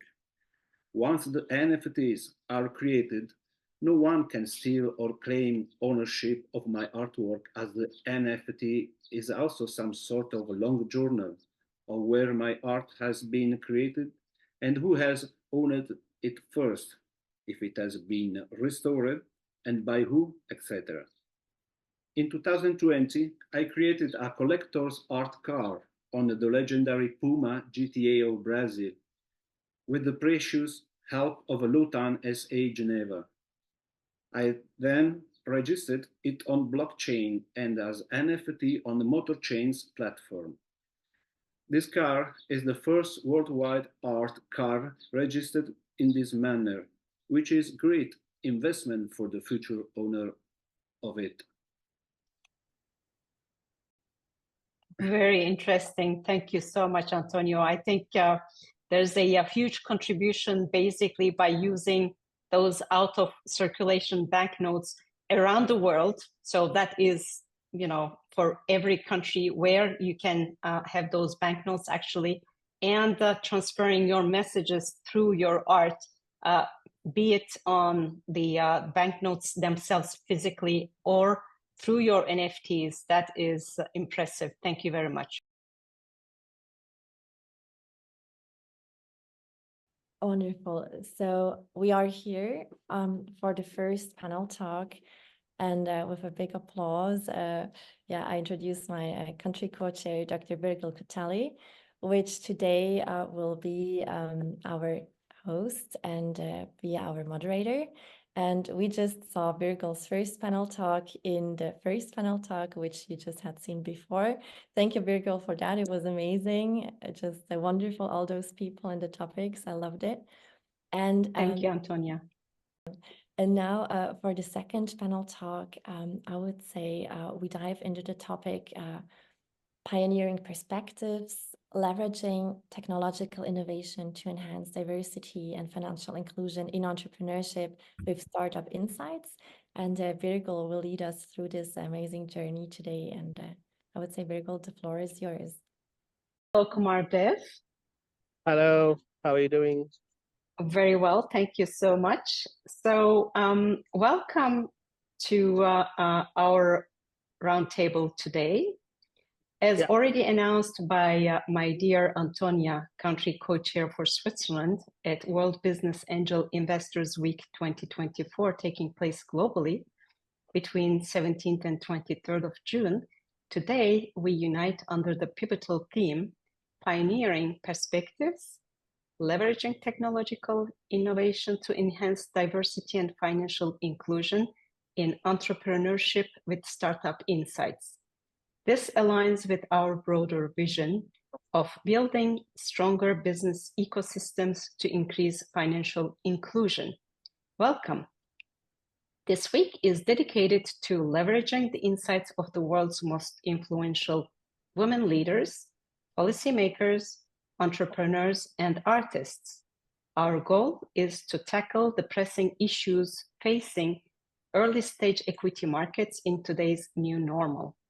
The World Business Angel Investors Week 2024 also serves as a powerful stage to advocate for resolutions to these urgent matters and other global concerns at platforms like the United Nations, the European Union, and within G20 nations. Together, let's shape a future where diversity and financial inclusion are not just ideals, but the foundations of global entrepreneurial success. So our esteemed speaker, Kumardev Chatterjee, you are the CEO of Blue Hat Founders and member World Economic Forum Experts Group. May I please just ask you to introduce yourself? Thank you. Yes, thank you very much. I think that was a good enough introduction, but yes, I obviously am the CEO of Blue Hat Founders. I'm involved in the tech, innovation, and investment space for a long time. I'm a member of the World Economic Forum Expert Network. I'm also a member of the Interpol's advisory group on Web3, similarly for other organizations. I don't want to go through the whole list, but my focus always has been on the intersection of technology, investment, and entrepreneurship. So that's and of course the governance and policy that surrounds that. So very happy to be on this particular panel with the World Business Angel Investor Week 2024, and looking forward to discussing the topics. Absolutely. Thank you very much for this very nice introduction. Kumardev, you are very much involved in the diversity and equity and inclusion. This is a topic that is gathering storm very currently. And we were just wondering how the financial inclusion for diverse groups are affected basically in this storm. Can you tell us a little bit about this? Yes, so I think it's important to understand why there's a storm, and there is this sort of tumultuous period that this is going through. A, because of the geopolitical alignments that are going on globally, but also B, because some of the efforts that were taken were wrong-headed or misguided, and as a result, after let's say almost half a decade of DIA initiatives, there has been a lot of let's say feedback on certain aspects of it that are not really very positive. There have also been some backlashes, and some of the people, what I think has been really damaging is that some of the people who are most sort of categorized as being those who would be helped and who would be enabled as a result of this initiative are actually the ones who have complained and have given feedback that it's not helping them. If anything, it has stopped helping them. It's acting as a negative influencer on and having a negative impact on their careers and on their lives, right? And so Absolutely. now, right? So now there is this sort of feeling that, oh, okay, is DEI in itself valid, and how does that? Should we look at something else? Should we scrap all DEI initiatives? And there have been some high-profile, DEI initiatives that have either been scaled back or stopped. But of course, politics, particularly in the US, plays a role in defining the public perception of these initiatives and their effect overall. I think when it comes to financial inclusion, the effect is particularly at this point, rather, I would say, strong, because financial inclusion, by definition, is about bringing financial resources and to those groups that are marginalized and normally have no access to any sort of financial resources. And in the developed world, we go by credit scores and the use of AI now on top of credit scores. And in the developing world, in other parts of the world, you see that this is really it comes down to individuals accepting or not to provide financial resources to a huge group or community. In certain cases, you have entire communities that are excluded from any kind of financial inclusion because the people who are in charge or the gatekeepers to financial resources have taken the view that these people should not be allowed in, or they should be restricted, etc., etc. Some of these things are based on of course, things like race and gender, but some of them are also based on policy in terms of prioritizing certain groups over others, because it makes more sense from a vote bank perspective to prioritize certain groups over others, right? And that's how it works. So I think that at the moment, if you look around the world, financial inclusion is taking a backseat. It's taking for diverse groups taking a backseat. I think women are particularly affected. Just today, I was in one of the groups in a major institution, I will not name the institution, which has some, and that group has some very influential people, and we have male investors there openly challenging the fact that women VCs and women founders are not getting access to financial resources based on gender. I mean, one person actually said, no, there's nothing to do with gender. It's nothing to do with any of that. It's just because, they're not good enough. Right. So these old hackneyed arguments are being brought back to the forefront by mostly men. And that's very damaging, of course, and that is not helping tackle the issue. We've just got to the point where women are getting more access to resources in the technology, innovation, and investment worlds, and this is coming at a very wrong time for them in perspective of scaling up. They've just gone to cross the first threshold, and now there's a new glass ceiling. The glass ceiling might not be glass anymore; it might be fiberglass, but it's there. It's just gone up a little bit. You have more room, but there's still a limit to what you can do. And then, of course, historically disadvantaged groups like Black people in the United States, mostly, but also other groups in the US and other places around the world. It doesn't matter what color you are, or there are always groups that are marginalized, and so there's a backlash against, we should not be focusing on trying for financial inclusion. Let's focus on merit alone, right? And these arguments are coming back. So I would say it's actually pretty bad. And AI, I think, has added another dimension to the whole problem. That's exactly the next question, actually, for you, Kumar, because I mean, staying in the field of loans and credit worthiness evaluations, how do you think that the use of AI actually affecting the minority communities when it comes to allocating the loans and the credit worthiness to those minority communities? Yeah, so I was on a panel a few months back. I think it was in September, October last year, with major insurers and for the insurance industry in the UK. We had Marsh McLennan and other major companies there. And we talked about this topic, and I said, basically, AI is not magic. And, sorry for those who think that there's some sort of God coming out of AI or a new God. None of that is happening. Large language models are actually very bad in constructing logic, real world logic. They're good at interpretation and good at collecting data and analyzing, but they're not really logical beings, so to speak. But they do very well with data. And so essentially, with any AI system, it comes down to data and code, quality of code and data. The famous experiment of if you're in a car running down a highway and there were people crossing, what would AI do? Would it stop the car and kill the driver, or would it let the driver live and run over the pedestrian? And now if we add color and other dimensions to that, gender and other dimensions to that, suddenly it becomes a hugely complex problem. And then what does AI depend on? The kind of AI we have today depends on historical data. And historical data, I mean, the US, for example, there was a period when Black people had no access to any kinds of loans because it was just done that way, that if you were Black and you lived in certain states, you're just not going to have access to home loans because they didn't want Black people to own homes in the US at some point, right? There was this, not on the global, not on the country level, but in specific states, in specific areas, women were prevented from getting jobs or meaningful jobs or going up the ladder and all these sorts of things. And these are encoded in data. So there are refusals and profiles created of people based on gender and color, which are completely done in the incorrect way. And there was a recent study that showed that bail applicants, when you use AI to adjudicate bail applicants, people of color and women are adversely affected, more adversely affected than any other groups, right? And so the AI is working off all of that data, and you can see the results. There have been so many terrible examples of AI going completely out of control because of, is based on what input it's getting from the world and what data it is reading.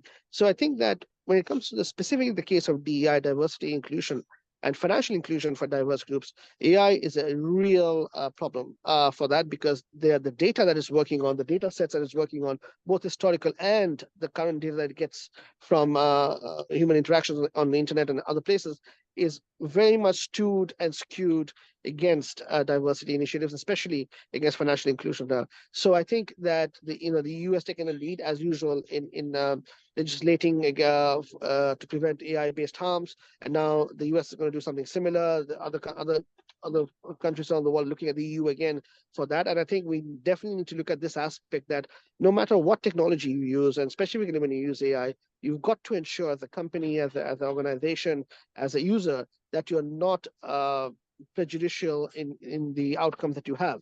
But at the moment, none of that exists. So yes, women, people of color, marginalized groups are definitely at higher risk of a lack of financial inclusion because of AI, and not at lower risk, which is what you would have expected. Absolutely. Thank you very much, Kumar Dev, for your invaluable insights actually in the DEI area, and particularly in looking at the loan and credit areas where the minority communities may be actually, underrepresented, or the technology is not reflective of what the communities are going through.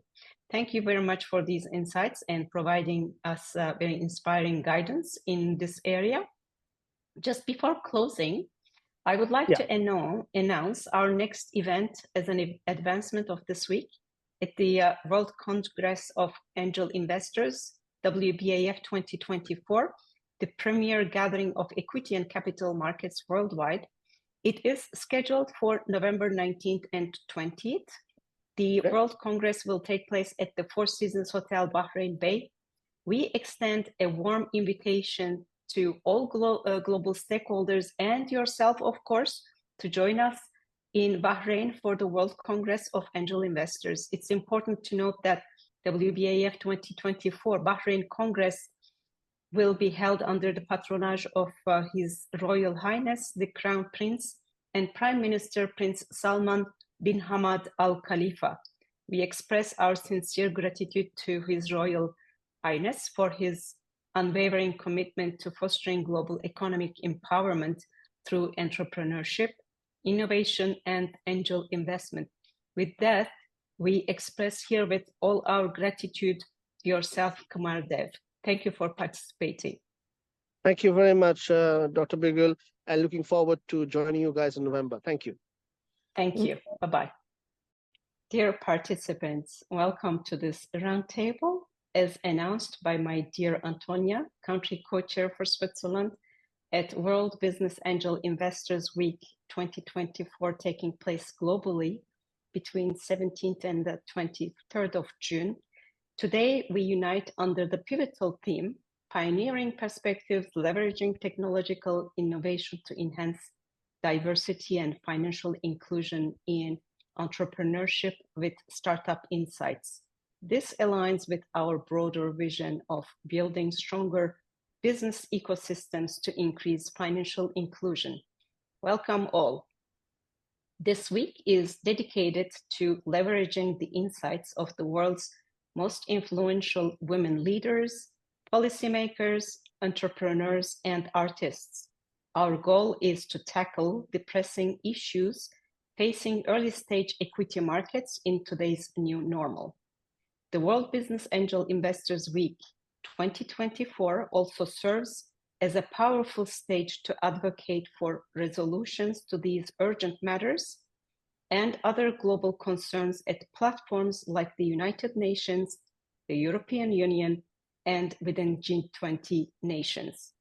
Together, let's shape a future where diversity and financial inclusion are not just ideals, but the foundations of global entrepreneurial success. Our esteemed speakers around this roundtable: Antonia Martina Durisch, Swiss politician, president of AC Attractive Corporation AG, senator for Switzerland at the World Business Angel Investment Forum and global shaper; Philip van Nedervelde, founder and CEO of Ecoverse; and Guzel Musina, founder and managing general partner at Bridgemount Sustainable and Social Impact Umbrella Fund. Welcome one more time. Shall we start with short introductions about yourselves? We would like to learn more about yourselves than the titles that I have enumerated, which are very long for each of you. The floor is yours. Shall we start with Antonia, please? Thank you, Birgul. Hello, everyone. It's a pleasure to be here today.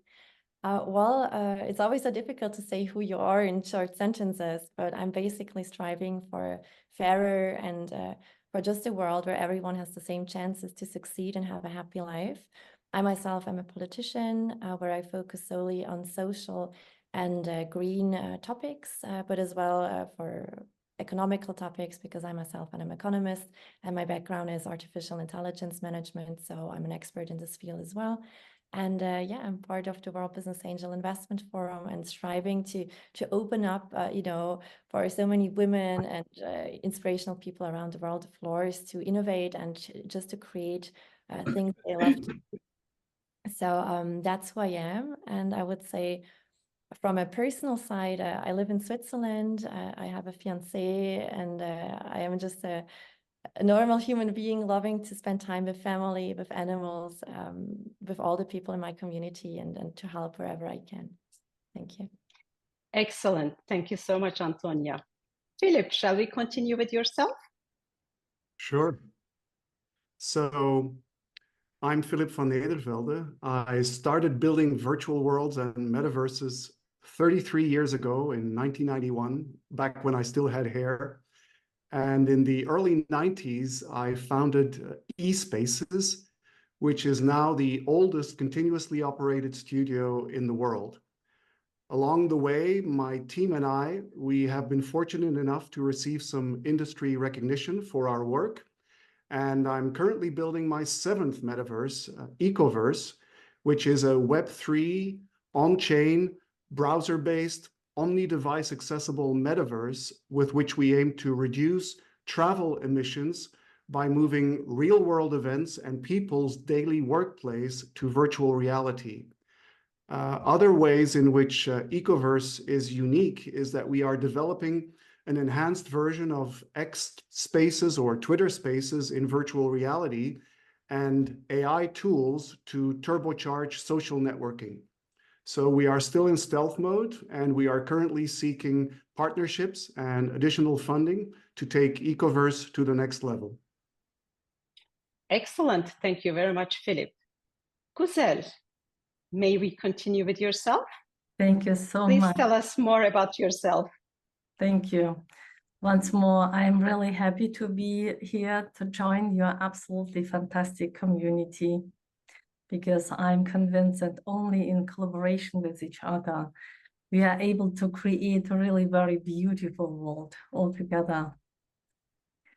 My name is Güzel Musina. I'm a financial expert with more than 25 years experience. Have done in my business working life as a banker at top 10 banks worldwide.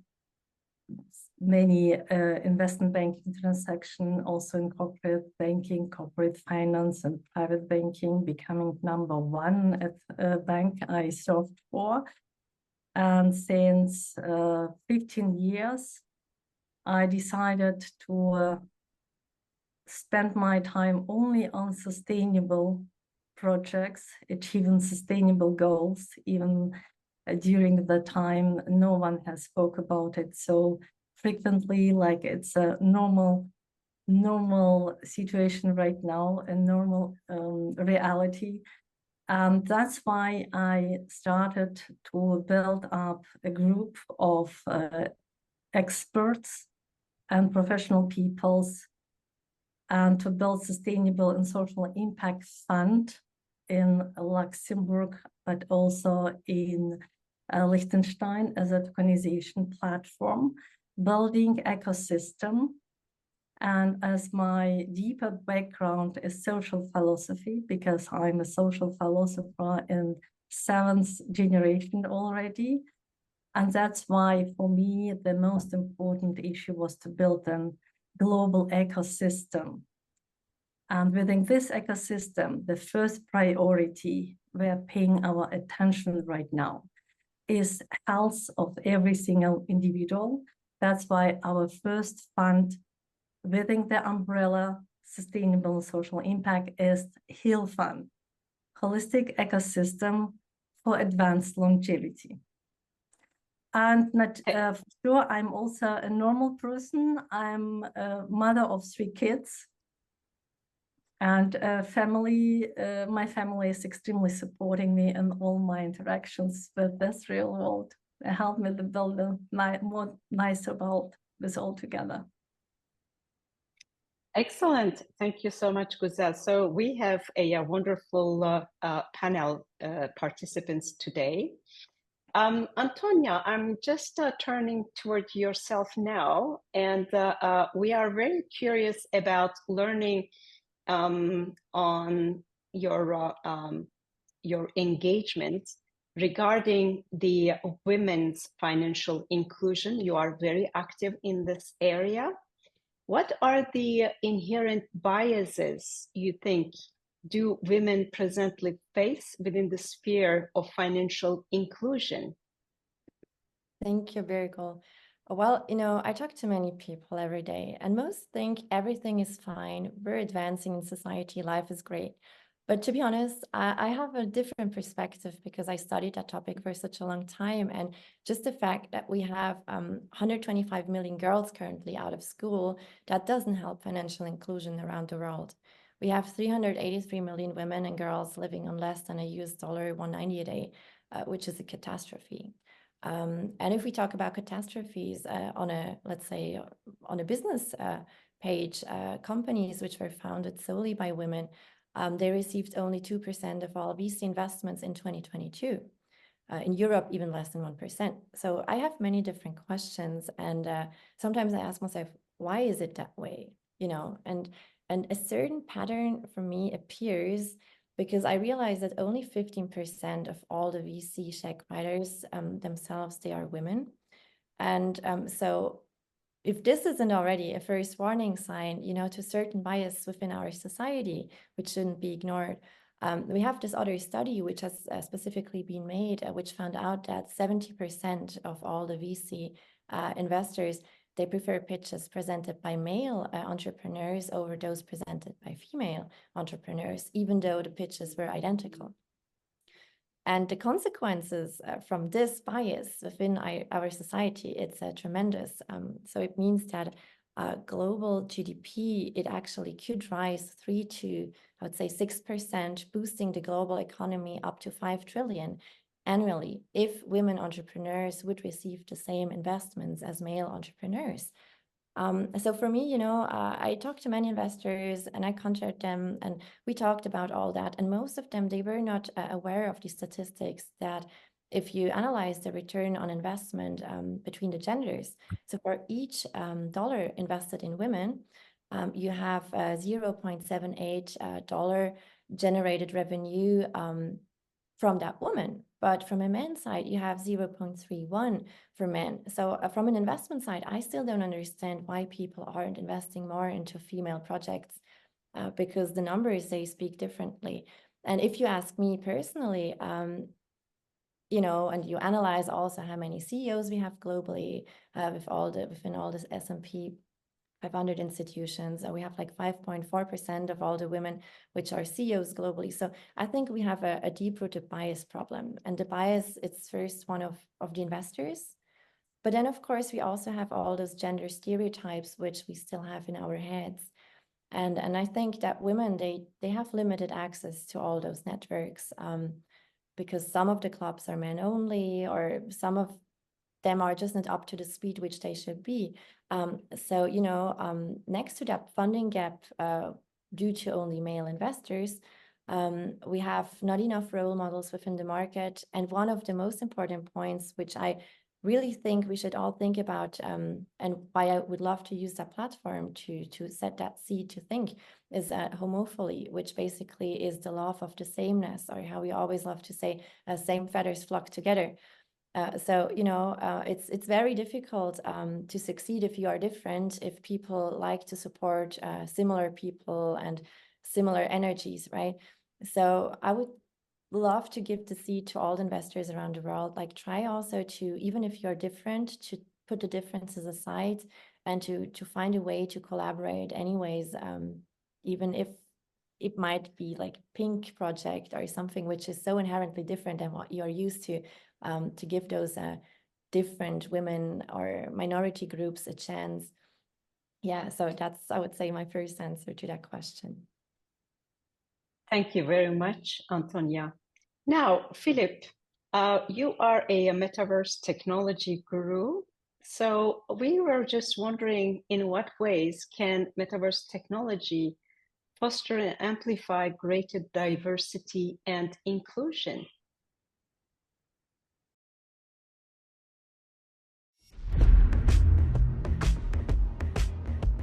We present to you the eco-friendliest technological realization of the deeply ancient concept of a shared plane of non-physical existence.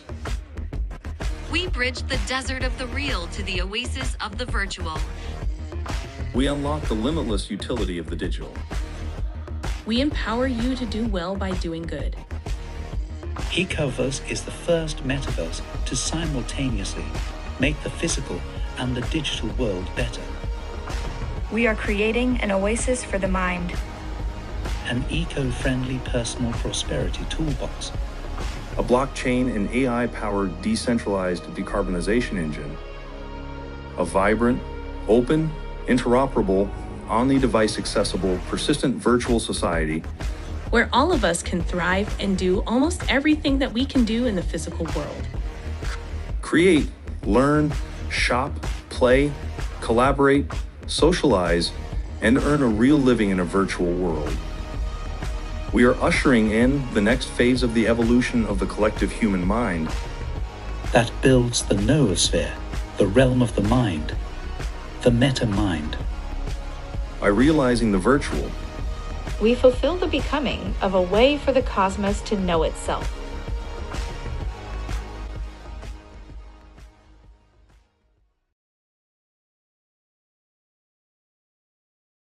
Great question. So metaverse technology can do this in many different ways. But before describing a few of those, I must point out that metaverse technology does not foster and amplify diversity and inclusion spontaneously by itself. So as a builder and creator of metaverses, you have to deliberately design such goals into the metaverse platform that you are creating so that they are achieved. With that important point out of the way, here are several ways that metaverse technology can increase diversity and inclusion. So one such way is by making a metaverse super accessible from the get-go by design. So a web-based metaverse like Ecoverse that was designed to be inclusive from the start makes it possible for anyone to access it from any device with an internet connection and a web browser. So the entry bar is really low by design. You can use just a simple old smartphone or tablet to get in. And this approach breaks down geographical barriers, and it gives people from all backgrounds the same chance to join virtual workplaces, virtual events, virtual communities. Another way is by offering highly customizable self-representations. Remember the old joke, on the internet, nobody knows you're a dog? So, well, in a metaverse with customizable avatars and AI voice translation, you can make it so that nobody knows aspects of you that could lead to prejudicial treatment.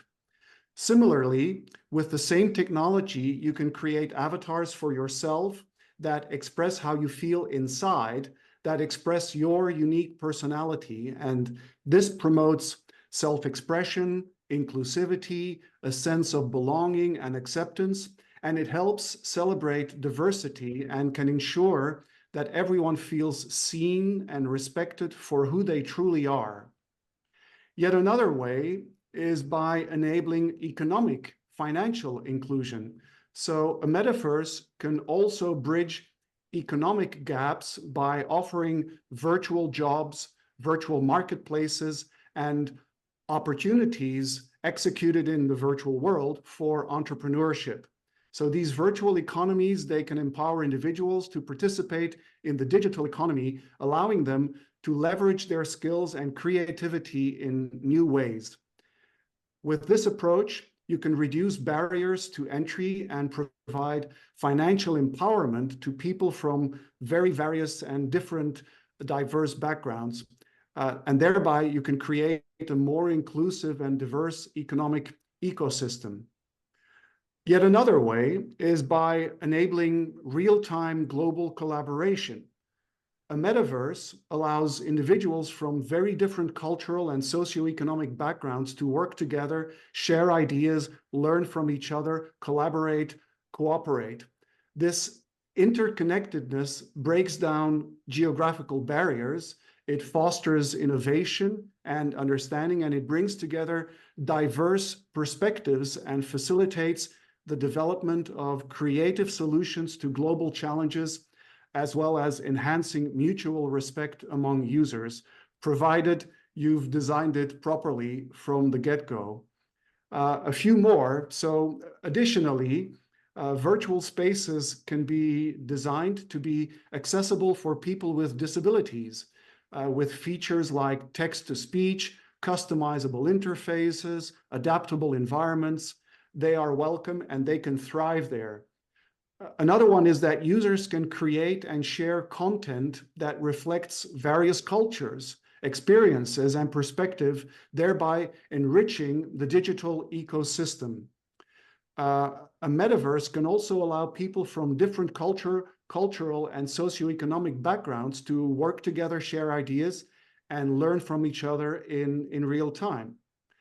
A few more. So there are virtual classrooms and training programs that can reach underserved communities, providing access to quality education and skills development, no matter where you are, no matter which quality of device you have, as long as it's a web browse enabled, a web-enabled device, an internet-connected device. You know, as I mentioned, a device as simple as a smartphone or an old tablet is enough. Of course, if you also have cardboard VR headsets or better, more modern headsets, those will enable you to access a metaverse that has been designed from the ground up as omni-device accessible. A metaverse can also offer safe spaces. So there are some groups that can be marginalized, but in virtual reality, you can have meetings and moderated areas where marginalized groups can find support, can network together, can share experiences, and all of this without fear of discrimination or harassment. Furthermore, so by offering virtual jobs, marketplaces, and opportunities for entrepreneurship, a metaverse can help bridge economic gaps and empower everyone's participation in the digital economy.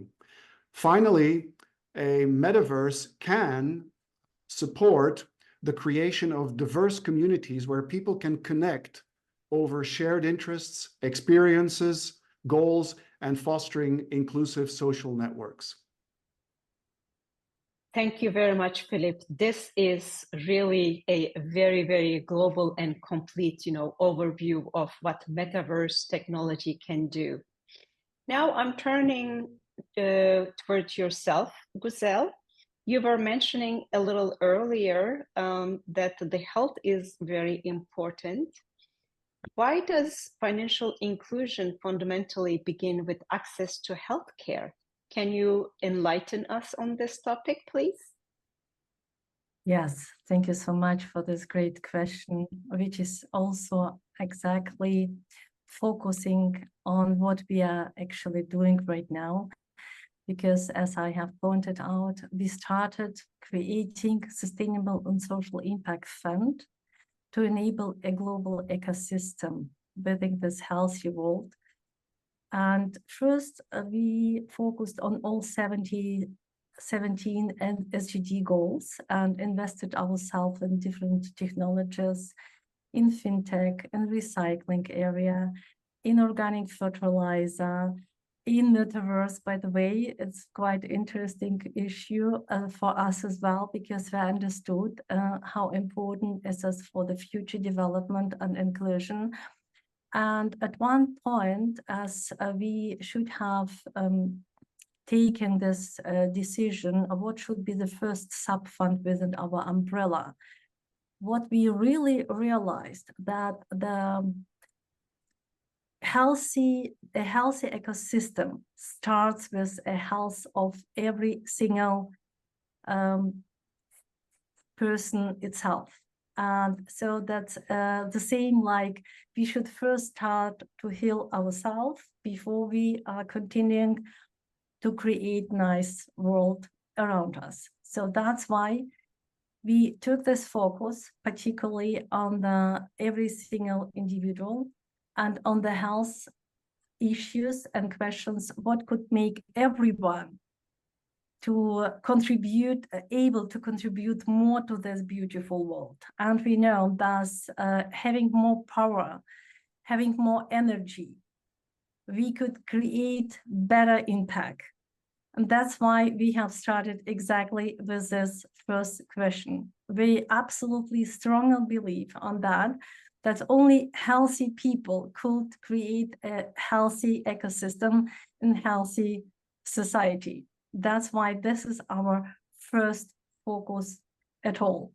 And we see that many issues also women founders and metaverse we are discussing today have joining us at this great journey. That's why I'm absolutely convinced that altogether, being healthy, being fully energized, we will create a beautiful world. Thank you very much, Güzel, on this healthy note. Antonia, I'm coming back to you. You are building a new Web3 bank centered on impact investing, AI, and blockchain technology. Why should our business angels support the growth of this project? AC Attractive Corporation AG presents. Welcome to the Stock Exchange, where numbers reveal triumphs that often overshadow many struggles. Women entrepreneurs confront a universal challenge: deep-seated bias, missed opportunities, and a historical burden that stifles their ambitions. Around the globe, 3 women face distinct challenges. Anjali seeks financing to launch her tech venture. Elise feels isolated in a sea of black suits. And Jessica juggles family with her entrepreneurial dreams. They need a trusted partner for guidance and swift access to capital. This is where Begum Bank comes into play. We turn dreams into reality, supporting the community from the small coffee shop owner to the woman in STEM. With only a single click, we transform lives.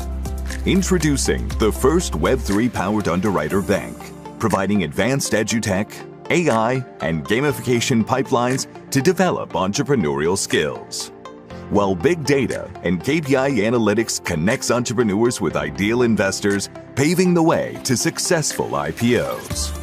Enhance with us global GDP by 6%, contributing up to $5 trillion annually by ensuring women entrepreneurs receive the same investment opportunities as men.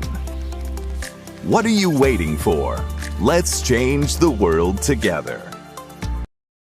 I personally just believe that there is this tremendous potential because I'm an AI expert myself, and I think the growth of this technology, it is exponential, and we could change the lives of millions of women within a short period of time with the right sparring partners pushing that project. And I always say, like, accessibility, and you have mentioned it before. I love it how all the people are saying things, and we basically have the same language. So accessibility is like, if you design a product with inclusivity at its core, you can basically break down the barriers which so many people are encountering nowadays.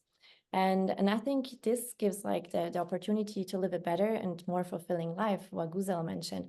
If you're healthy, if you're happy, if you receive those opportunities you're deeply within yourself wishing for, you can create impact. And we are right now working on revolutionizing the education sector within our banking framework, because we believe that education is the cornerstone of progress. And the product is basically trying to tailor through artificial intelligence, the educational paths for the individual people on that journey to their own needs. So basically, we are nurturing their minds with what they need to become better entrepreneurs and faster. And I think empowering innovation on a scale, that should be the goal. So the bank which we are creating, it democratizes access to capital, where the idea is to empower thousands of innovators, especially women, to bring their ideas to life. And by breaking down those financial barriers, which in the first question I already have mentioned some of them, we are basically creating this new wave of startups which have the huge, tremendous potential to disrupt all our industries and drive the economic growth, which we heard the numbers before. And to create such a thriving entrepreneurial ecosystem, it's important, you know, to understand that growth within the AI sector is based on data. And then what we are now creating is this real-time project where you basically see the growth of all those individual women based on the data which they create within our ecosystem. And so for the first time, investors, they don't invest in something they don't know what they are investing in, but they follow a journey. They get a connection to the person they are supporting. And maybe right now it's a no because the person isn't ready yet, but like in 2 months or 6 months or 12 months from here, they see this tremendous potential, how the person has evolved, and they will be like, okay, the data says yes, let's go, we invest in them and we support them. And for us, the core of our development is always to leverage the advanced technology for the optimal pairing between all the institutionals, between the entrepreneurs, and within our bank, so that what we want to achieve is to receive this new paradigm within banking sector, where we are basically redefining what it means to be a bank in the 21st century, because times are changing, and our mission, it goes beyond profit. Those times are over. Like, we aim to create this substantial social and economic impacts, and that's what we are driven by. And by focusing on the entrepreneurship and innovation, we believe that you can contribute more to a society by giving more than taking. And then, of course, now comes the question which you ask, so why would anyone invest, right? Which is actually the most important part. But to be fair, it's like, we believe that through long-term relationships, you know, you return through equity stakes, through partnership deals, through all those future banking services, much bigger ecosystem that banks currently are maintaining. We think right now it's on the wrong path. It's not very personal. Nobody supports anyone, but people just take and are very greedy within those sectors. And I think if we create something which is, as the Ecoverse talk before said, something which is easy and accessible for everyone, and not only the best get picked, you know, but everyone has the same chance to succeed, and based on what they deliver, they receive the support from this community, from all investors, the institutionals, and from the bank itself through the fund, which will give money away for free to give this initial start to those who deliver. We believe we can create an environment full of trust, of security, and which basically also is one point why I'm doing this, because I just experienced that there are so many scammers and bad people out there trying to take advantage of entrepreneurs, that it's really time to create a system which benefits everyone in a very trusted and secure environment. Yes. So thank you very much, Antonia. That sounds excellent and very promising. We are looking forward to having such a trustworthy ecosystem. Thank you. Thank you very much. Philip, coming back to yourself, we heard that you are in stealth mode. What's next on the horizon for you? So in the coming months, we plan to break cover and to come out of stealth and officially announce the existence of our project to the world. And as soon as we complete our closed alpha testing, which is already underway, we will be launching our public beta version. And then we will also be rolling out our first few in-world products, including Eco Venues, which is a service for event organizers, so that we can provide them everything that they need for creating hybrid, real-world virtual events or completely virtual events in Ecoverse.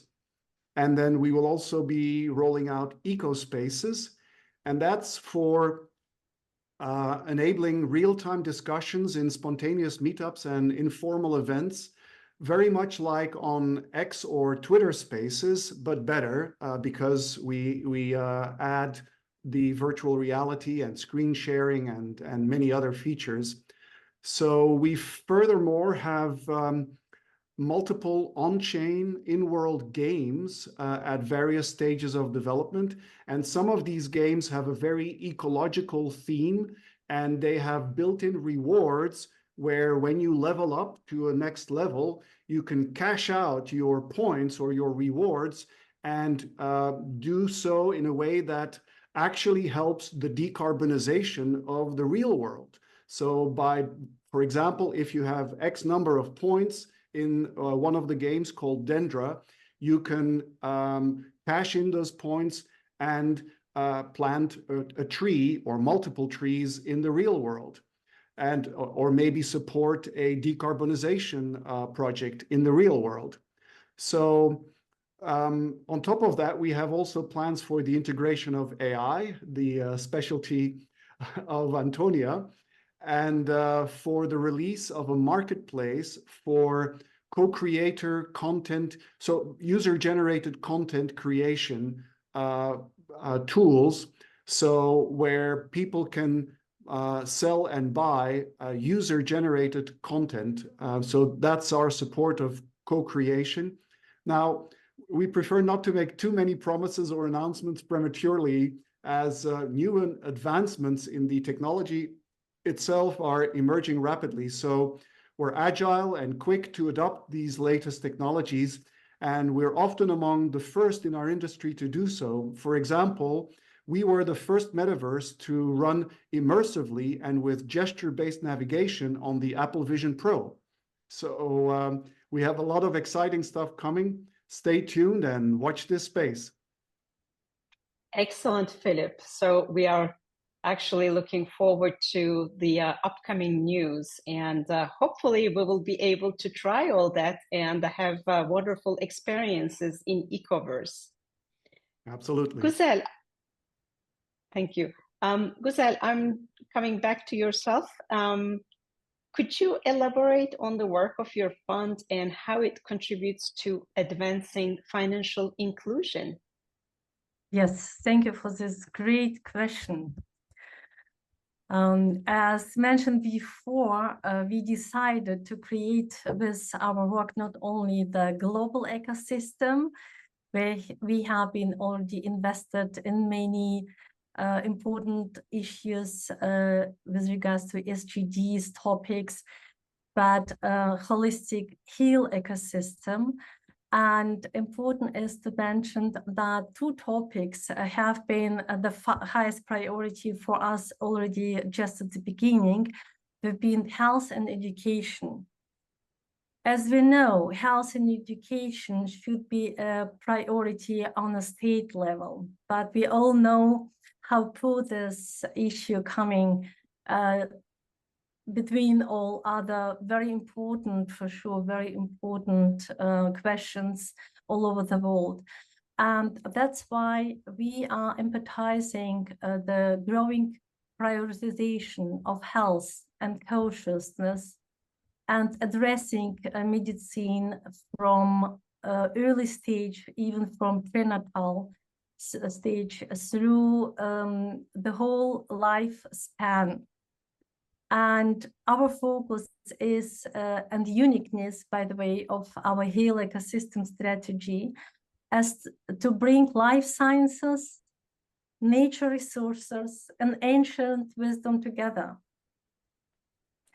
So it means that what we are looking for is empower everyone to own their health, understanding himself or themselves as a part of this nature and not the living being outside of the nature. So we would like to integrate life sciences with cutting-edge technologies in holistic medicines and preventive protocols, using AI and digital diagnostic into natural resources, empowering personal health and autonomy, and reconnecting people to their natural ecosystem, and to support it with ancient wisdom, modernizing understanding from ancient wisdom and protocols and practices by their scientific validations, strengthening the understanding of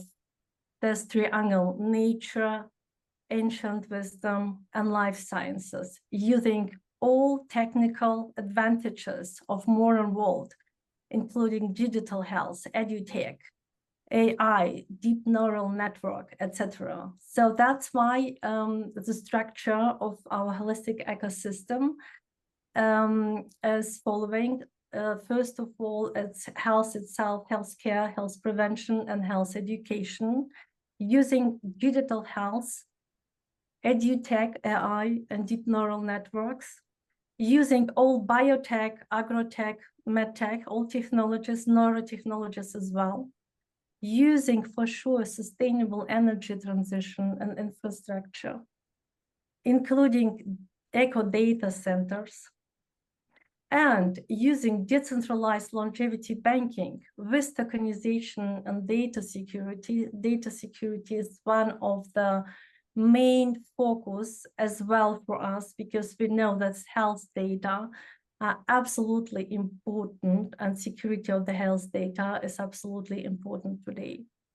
And how we would like to execute: building ecosystem via resorts worldwide.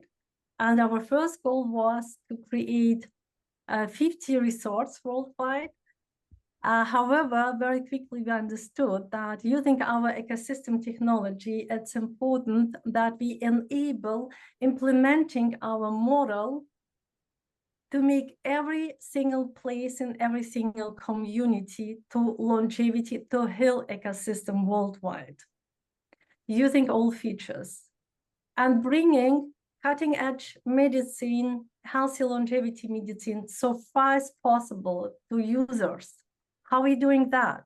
Using 3 instruments. This is a fund itself that enables to, institutional investors to invest via regulated platform or banking instrument, having ISIN number, etc., but also tokenization platform that enable even users to invest themselves in rights to appreciate all these life sciences technologies immediately, and to cut this gap between new strategies and new technologies in the world, bring them so far as possible, so quick as possible to end users. And we see concern. We are visiting many longevity conferences with our team and see this concern in the world, how to bring all knowledges to end users. And so what we have created is a working business model that enables people to invest in their own health using these 2 mentioned protocols, fund and tokenization. And third one is longevity club. It means that everyone could just invest in their own health and use immediately all new technologies that are appearing on the market. Very, very interesting. Thank you so much for your invaluable insights to all of you that provide us very inspiring guidance in diverse sectors. Antonia, with yourself in the new banking ecosystem that would be more sustainable and more inclusive. Philip, with your advanced metaverse ecosystem. And Güzel, with your initiatives of people taking their own health in their hands and being aware and putting this as investable assets. Very, very interesting. Thank you so much. This was a very inspiring discussion. With that, I express herewith all my gratitude to our panelists. Thank you very much.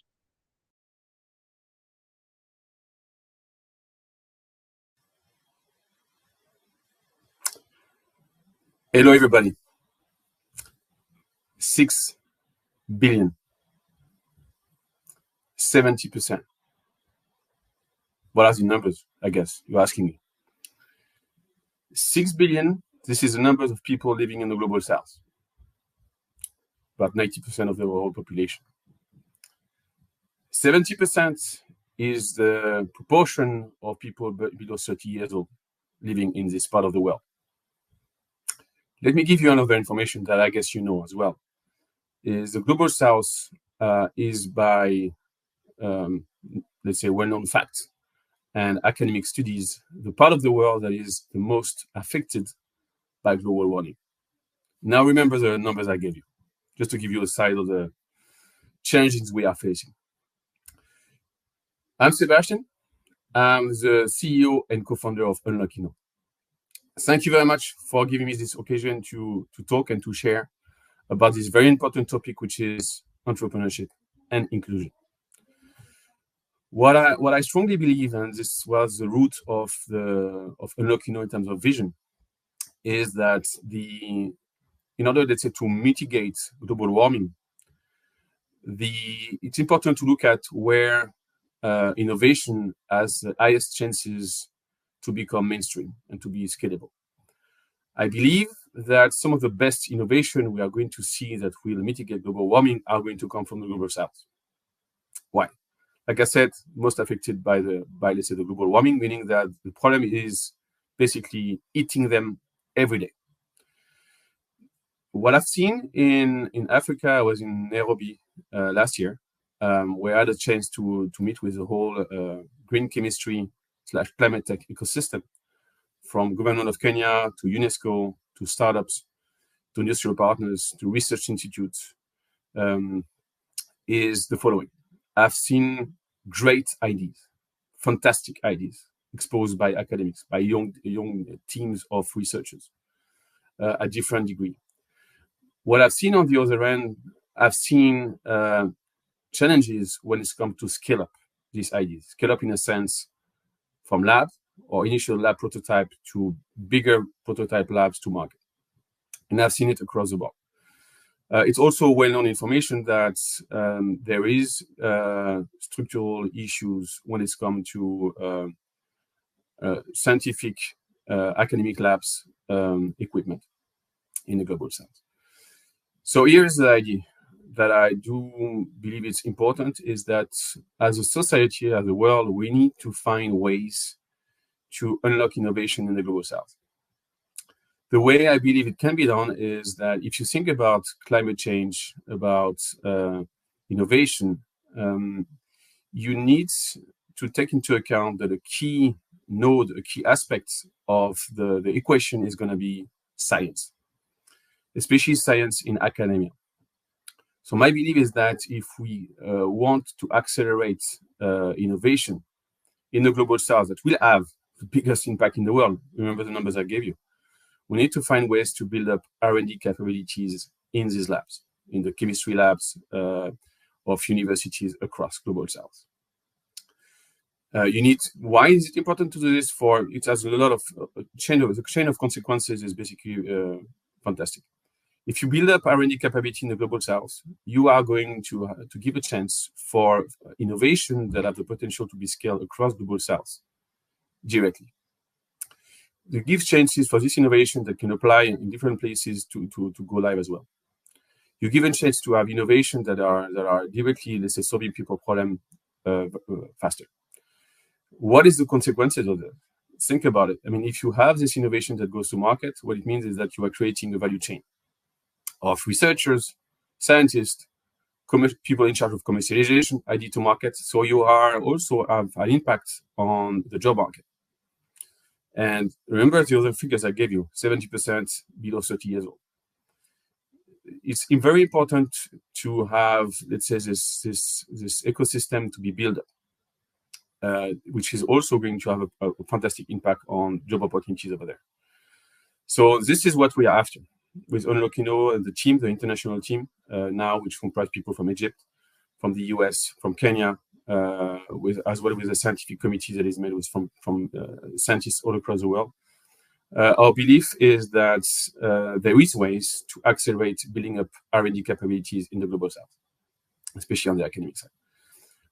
How do we see, and back to the topic of today, entrepreneurship and inclusion, what is interesting is the relationship in between academics, labs, and climate tech, startups, or even corporation. If you can find a way to bridge and create strong collaboration routes in between these stakeholders of the climate tech, but let's say north to south and east to west, through this let's say, collaboration route in between academic lab in the Global South with climate tech startup anywhere in the world or corporation, you are actually starting to influence the game by creating technology and knowledge transfer opportunity, which is the key to build R&D capabilities in the Global South. That's what we believe in.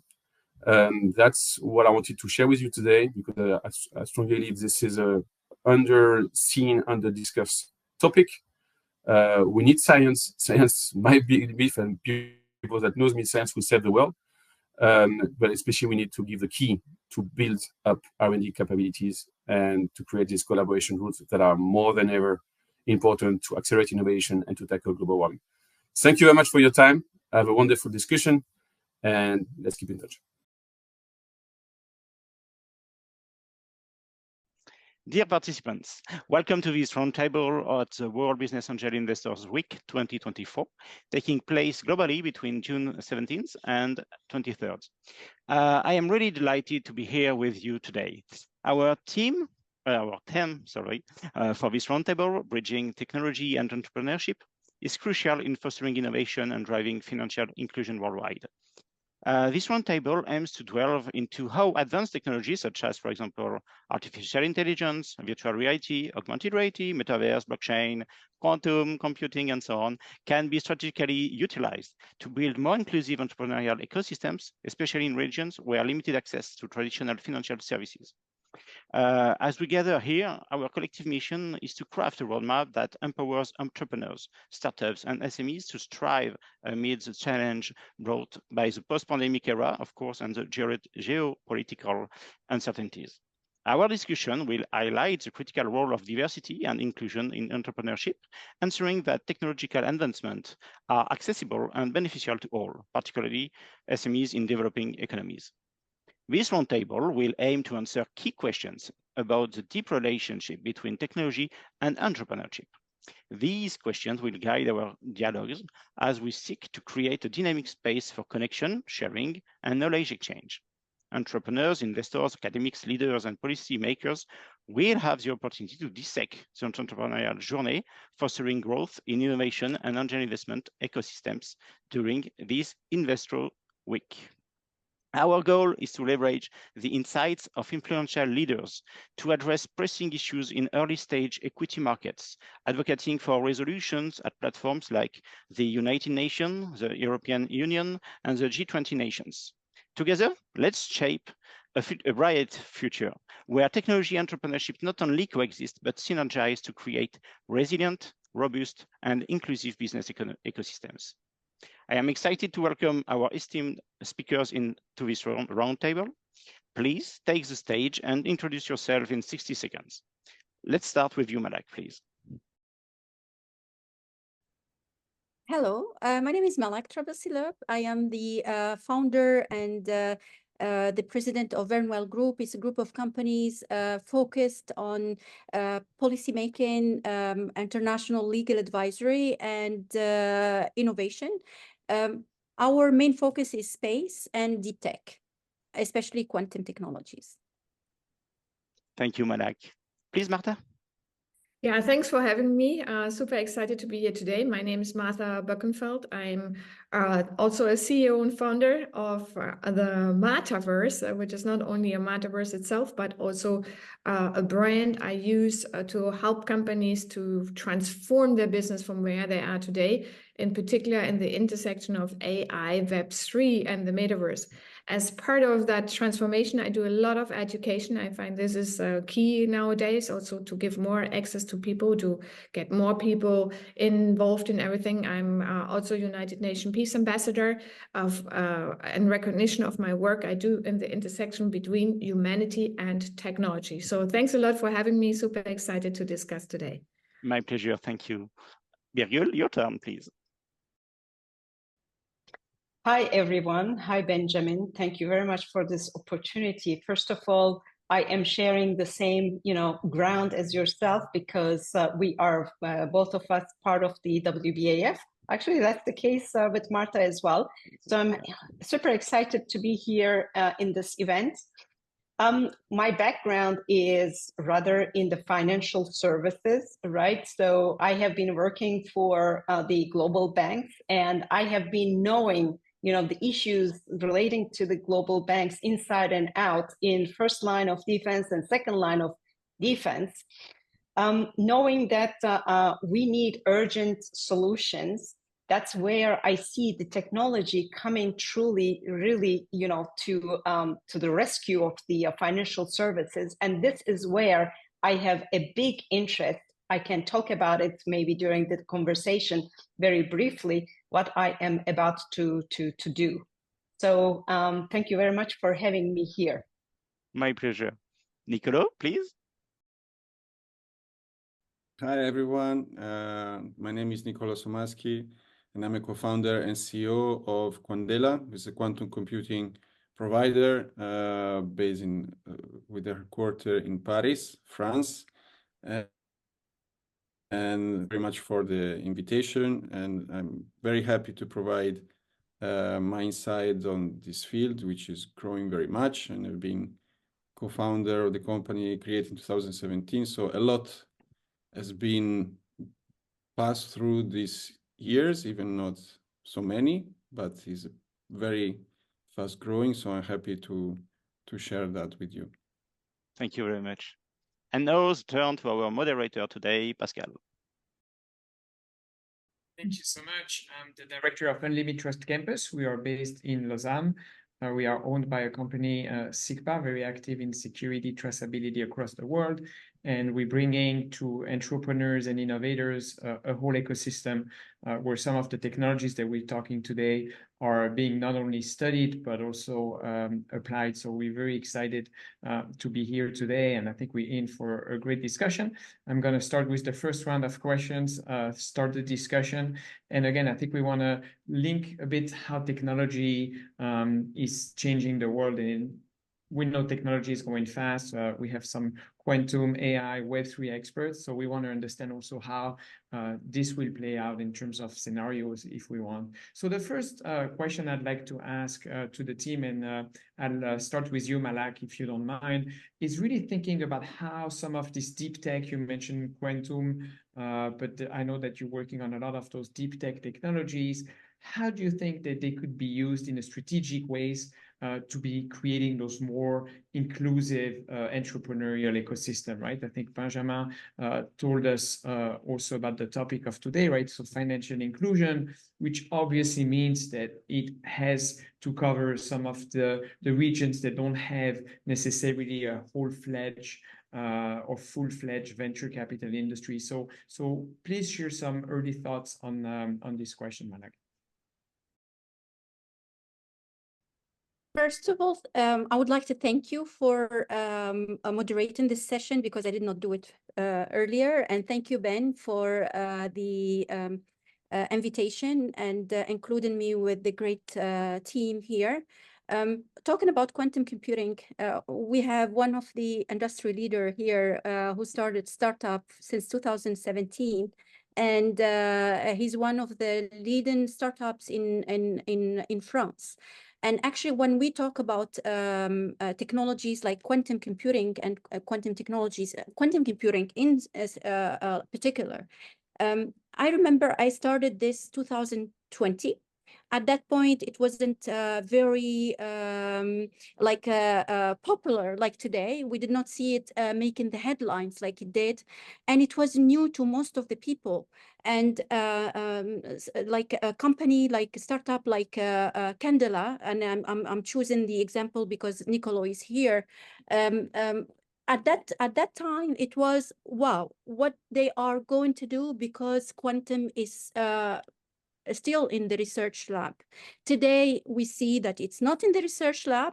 At that point, for me also, I've been told, what are you doing coming from the legal industry? Actually, my background is law and economics, and been practicing international business law with focus on space law and tech law and all what is related to export control and national security issues when it comes to technologies that have impact on national security. And I pinpointed at that point that quantum computing is going to be the next big thing in national security and in relation to that. But also it comes, the risk that I've seen in terms of risk to national security, export control, and all these shenanigans, there is a big impact or a big benefit to SMEs, startups, investors, and whoever bold enough to enter into this arena and into the quantum computing technology, and to bet on it at that point. Today, it's not a research. And we see use cases, we see companies are presenting, proof of concepts and really optimization solution to various problems that we see within different sectors. For example, if I want to combine the startups or SMEs or small companies who are in the satellite industry working, for example, on situational awareness, one of the things that they do is to work on or collaborate with companies who have already solution within the quantum computing technology to optimization. And I was in Paris not long ago, Nicolo, and I've seen one of your team in one of the open day at EDF. And actually, they presented something, a specific solution that it was for space sector.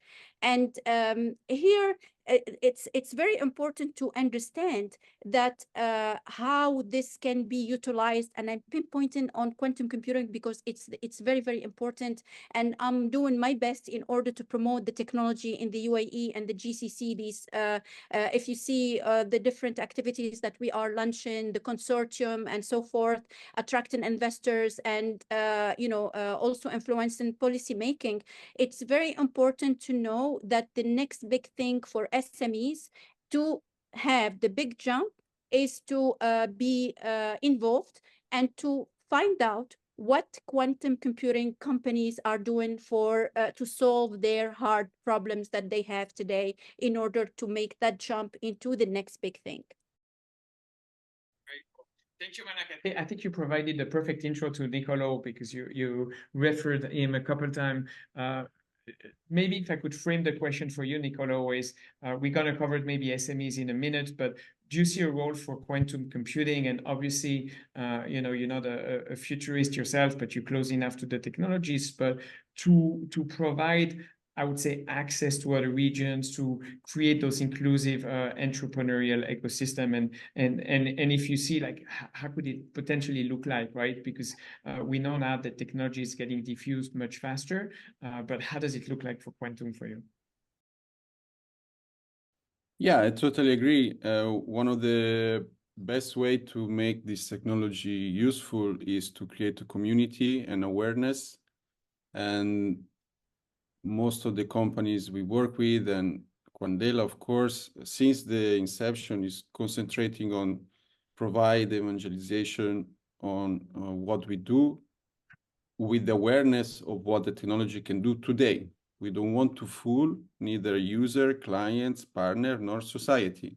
We don't want to create hype, which is dangerous and not beneficial for everyone. And this just goes as simple as provide access to technology. And we do that via cloud. since 2012. It was the first open-to-all cloud by a European provider in Europe, accessible worldwide.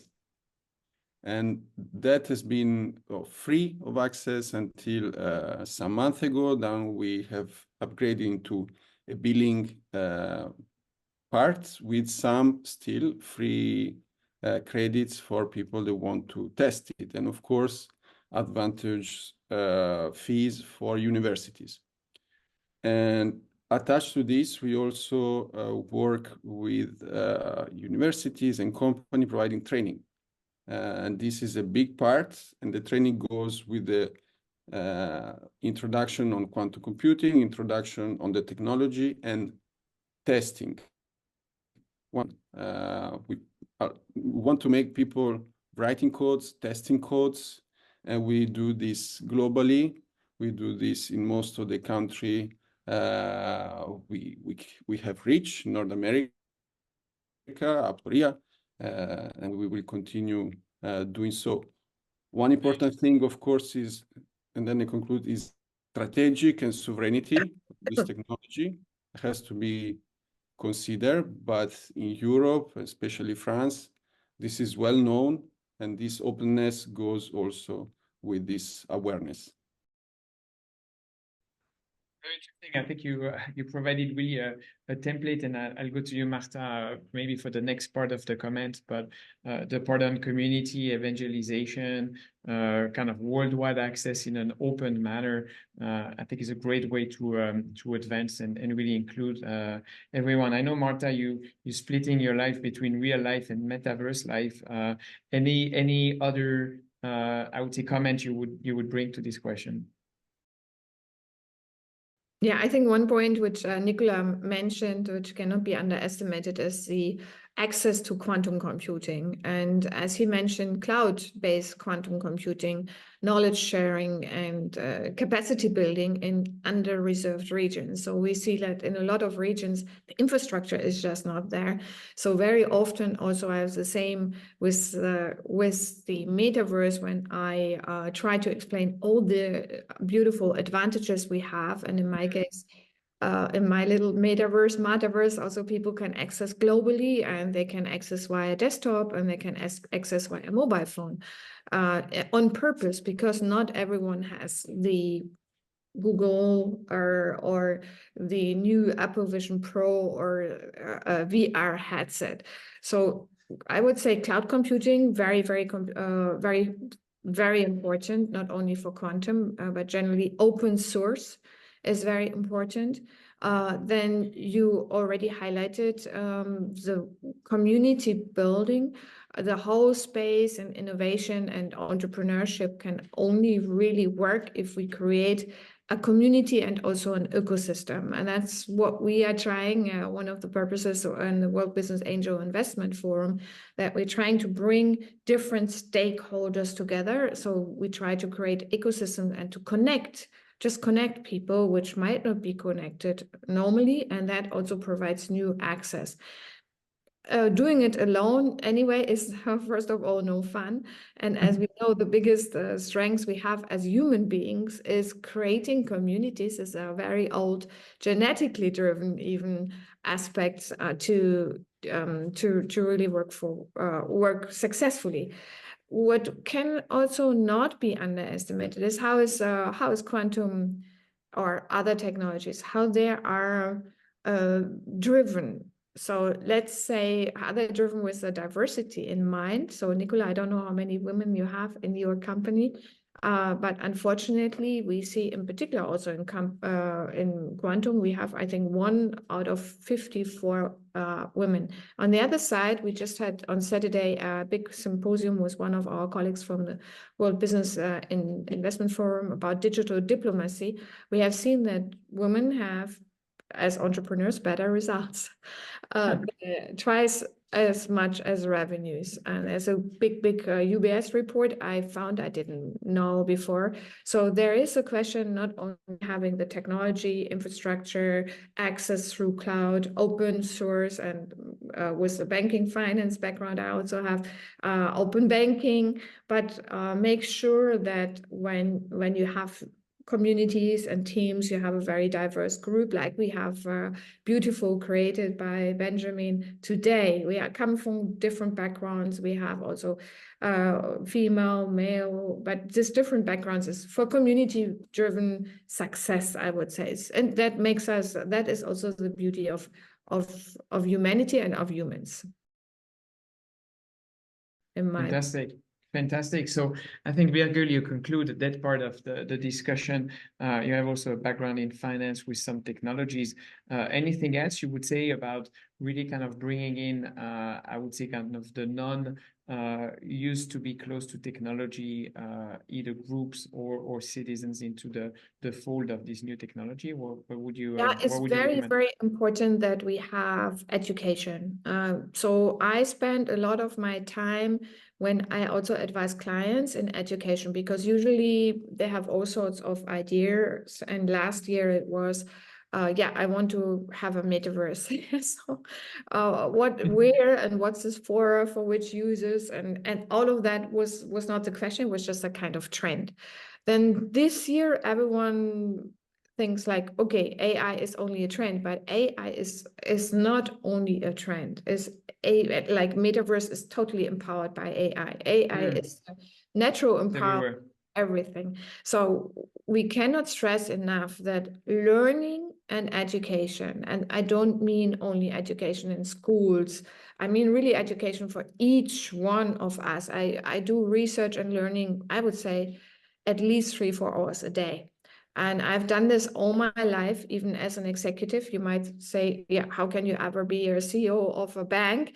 I have been, but still learning, because I used also partners to learn with, like Deloitte, BCG, McKinsey's of this world. They have a huge access, and I love them for the mindset, but also for the big knowledge base they bring. And it's important that you convert this into your company to change culture and to change mindsets. That's the most important. So it's not about the skills. I'm 100% sure that anyone can use AI. That's not the challenge. The challenge is more, how do you create a mindset where people are open, because it's a big change, it's a big risk, and their jobs are partially going away. We know that. Now everyone is trying to say, yeah, but there will be new ones. Yes, but what do these new ones look like? And we know automation will just swipe out a lot. And Sam Altman has correctly said, if you want to create a unicorn, you can do it as one person. Right. Thank you, Marta. Let's move on to you, Birgül, because you have also a really wide-ranging experience, risk finance, and obviously this role within the World Business Angel Investors. So again, I think we're trying to build up a bit the framework, but when it comes to access to inclusion and the role of technology, what are some additional thoughts or maybe some more color on some of what we just said? Yeah, thank you very much, Pascal. Basically, we have started with the quantum computing, so we have to add to that, I guess, the digital analytics, and we have already mentioned, right, the strategies that we can use in order to ensure how the technological advancements in those areas, for example, could benefit the SMEs in the developing economies. So we have mentioned fostering the public-private partnerships to provide affordable access to these technologies and the necessary infrastructure. It has been also mentioned that sometimes the infrastructure is lacking in the underserved regions on the globe. Then we have mentioned developed tailored training programs in order to equip the SMEs with the skills to leverage these advancements effectively, because it is very important that people know what they are using and what this is used for and why it is useful. Then encouraging the knowledge sharing that has also been mentioned. We are also, we have to be mindful of the aspect that we have to implement supportive policies and incentives actually in order to encourage the SME adoption of cutting edge technologies, because today it is at the doorstep of everybody, and everybody is faced with the use of the advanced technologies. I mean, we can take the examples of decentralized technologies. And we can mention, for example, the usefulness of the peer-to-peer financial services, right? Coming from the financial services area, where we could say blockchain-based lending and crowdfunding platforms would be a way in order to provide access to capital for the underserved communities, right?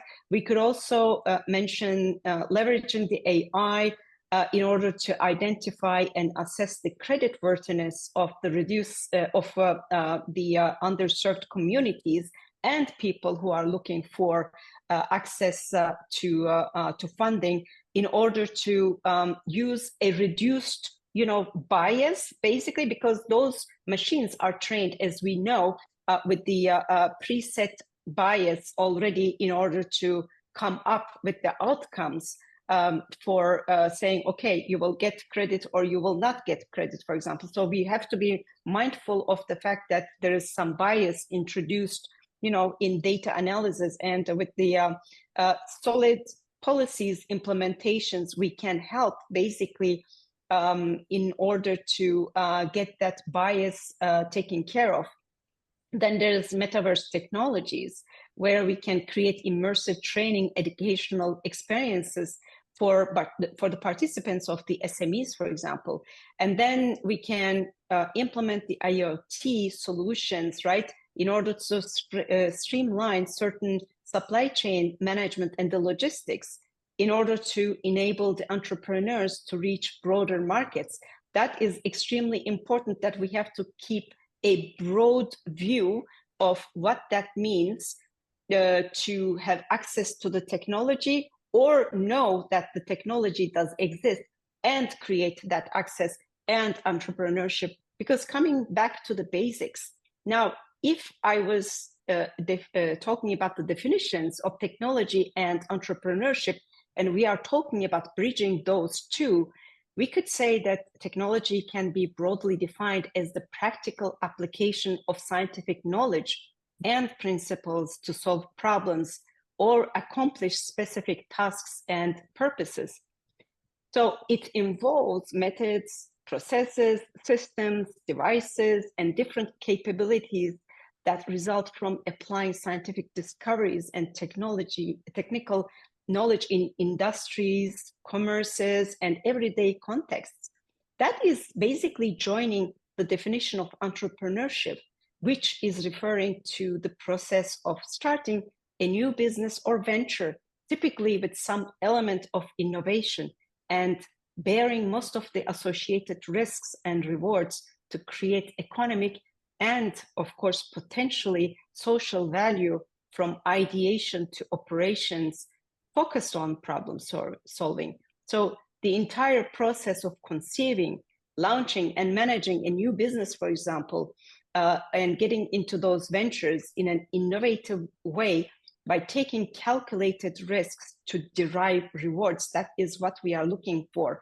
And we know that entrepreneurs need technology, and the scientists and the innovators and the technology creators, they need the entrepreneurs as well in order to market what is created. If I was taking the example of internet created so many years ago, of course, a few decades ago by CERN, right?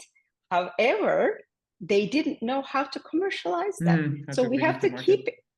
Yes, exactly. So we have to keep in mind that we have the both ends of the spectrum, and we have to put them together, and there are ways of doing this. Very nice. I think we'll come back and explore this. What I'd like to do in this next phase of our discussion is really go back to each of you with one of the pieces of the puzzle, if we want, before we bring everything together in the next part. And I think you outlined really well for us, right? The need for infrastructure, training program. And there was also this policy and incentive. And I think, Malak, I heard you say before, this is also part of work you're doing. You mentioned a couple of regions. Can you maybe point us to some of the opportunities that you see again, as we're building up this ecosystem to be more inclusive in terms of incentive and policy, and how you've been observing either government or private institution working on this kind of large transformation happening? Thank you very much for this question. Actually, I would start with this challenge first. Because it's very interesting to highlight the challenges, and of course opportunities always before, but here we are talking about the chicken and the egg, and what comes first, the adoption at scale, or how this adoption will be done, because otherwise there is a problem. If we are talking about new technologies, we talk about risks, and we talk about also investments and viability or sustainability of the entity or startups is working on, for example, quantum technology, quantum computing in specific. So one of the biggest challenge that I see is related to awareness and skill gaps. So when you are talking about decision maker who is not really aware about, you know, the opportunity, of course, there is a challenge over there. You see it. The other problem is, it's a bigger one, is resistance to change. So I give you one of the examples. And here we're talking, for example, about quantum computing and cybersecurity, or the future of the risks that we are seeing today and we need to mitigate, which is done already and highlighted by the United States when we talk about the different timeline that it needs to be taken in order, or the actions that need to be done within a timeline in order to mitigate the risk of harvest now and decrypt later. And here, when I started like some time back, talking about the next issue with the cybersecurity and what is the threat that's going to happen, most of the decision makers, and I'm not going to say exactly which region or which country or which decision maker, I'm talking in general because I work internationally.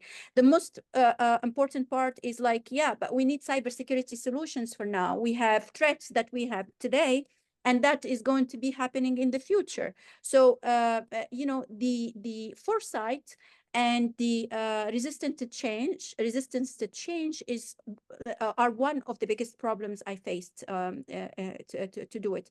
Of course, when we are talking about disruptive technologies, they are moving, or they are getting or developed in a fast pace. So it's very fast how they are moving forward.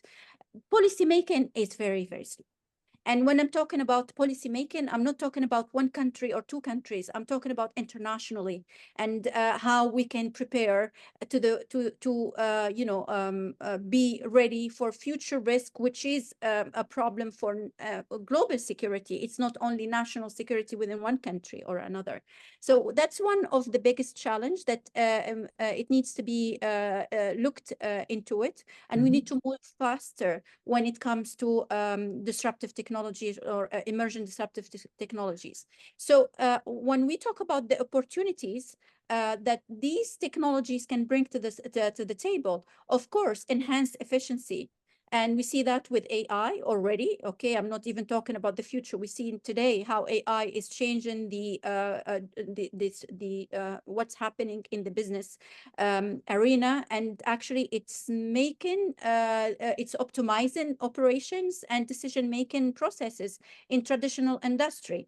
Then if we talk about and this one was highlighted within what I do within the space industry, we see new business models that they are coming up. And when I talk about metaverse, and Dr. Marta is here, she's leading this kind of technology and awareness related to it. It's opening new avenues for customer engagement, and also for business models, and it gives a competitive advantage. And early adopters of these technologies, they can get again a competitive edge, and they get that competition, let's say, they can be at the forefront of the global market.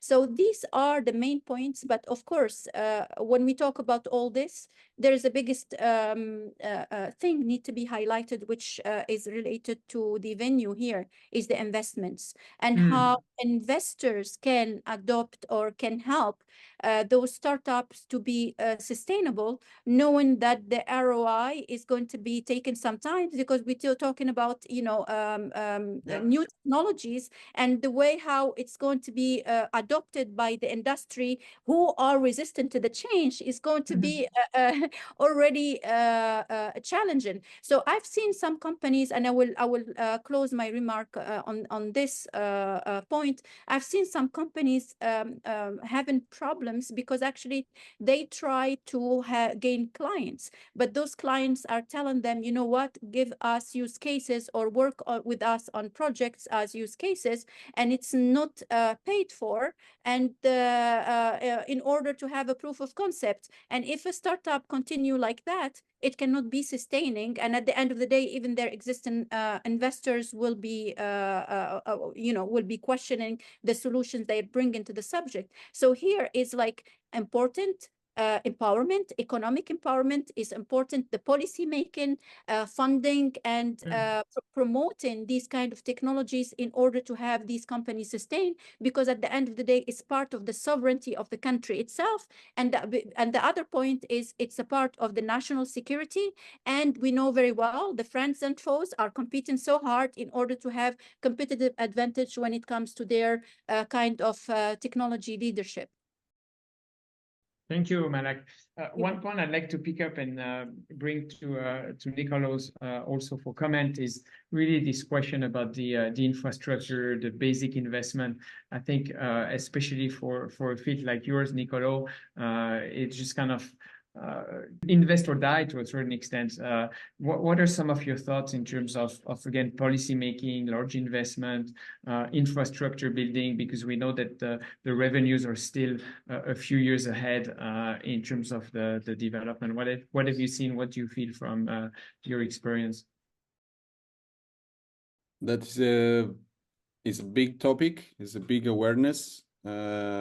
Because while we provide and while research and academic work push the engineering on this field in quantum technologies, policy makers are looking at the way this industry will be sustainable and will be local in each country, in each in Europe, if we speak about Europe, and this goes along with the sovereignty in the supply chain.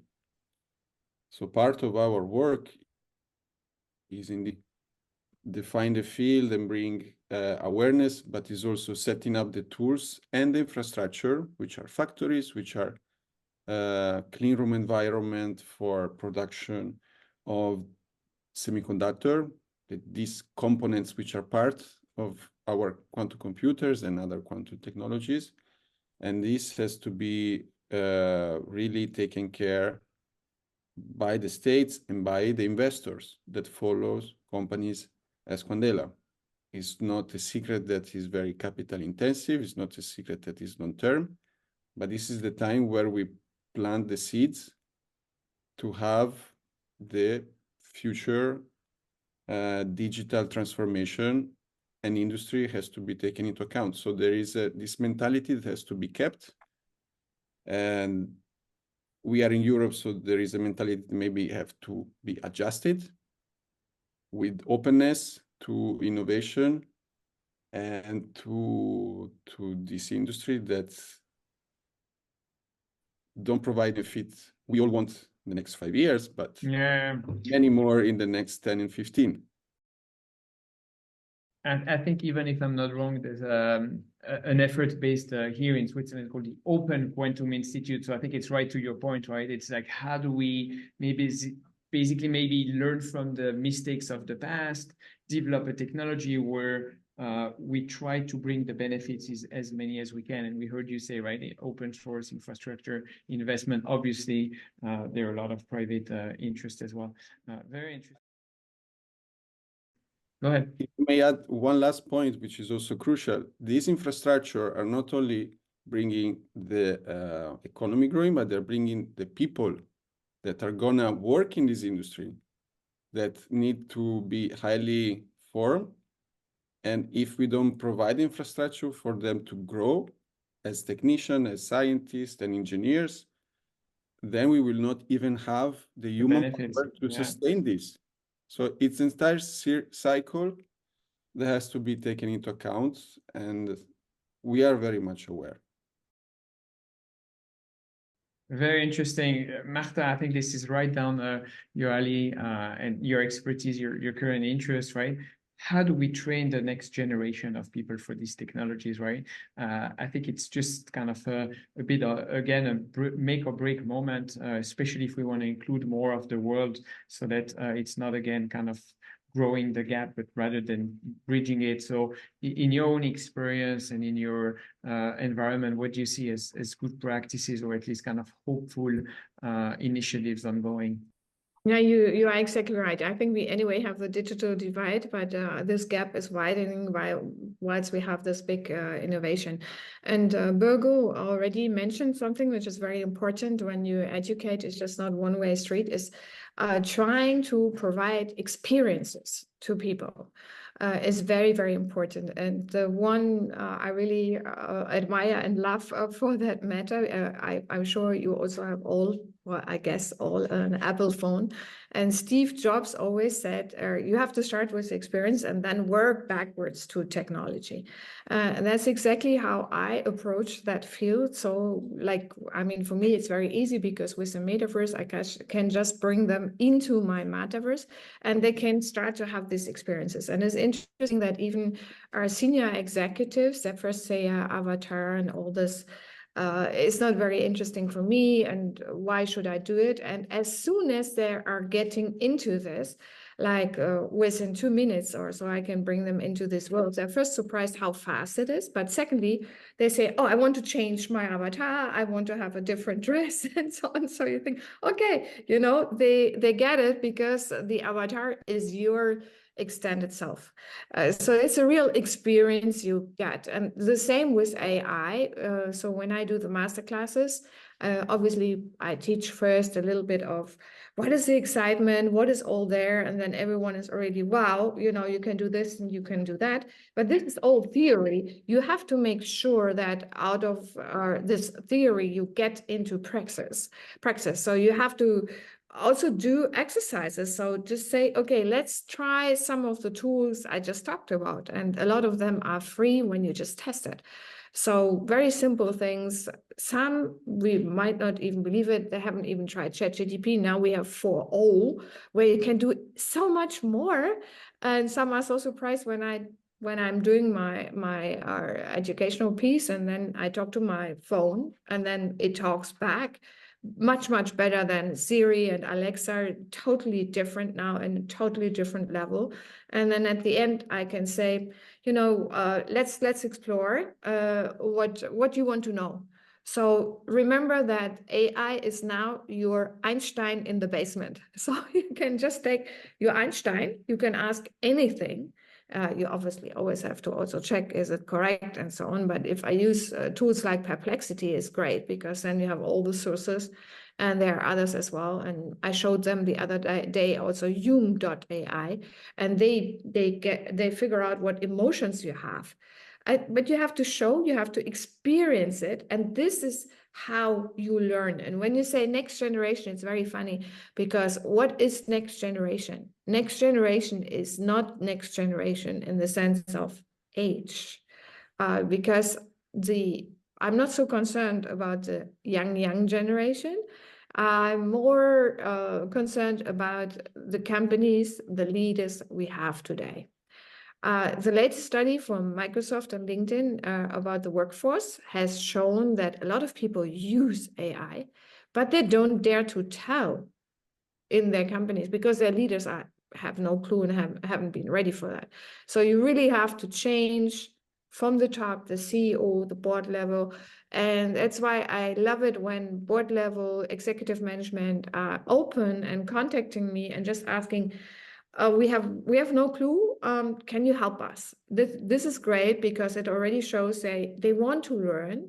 And it's not a matter of age. We talked about it before. It's really a matter of the mindset.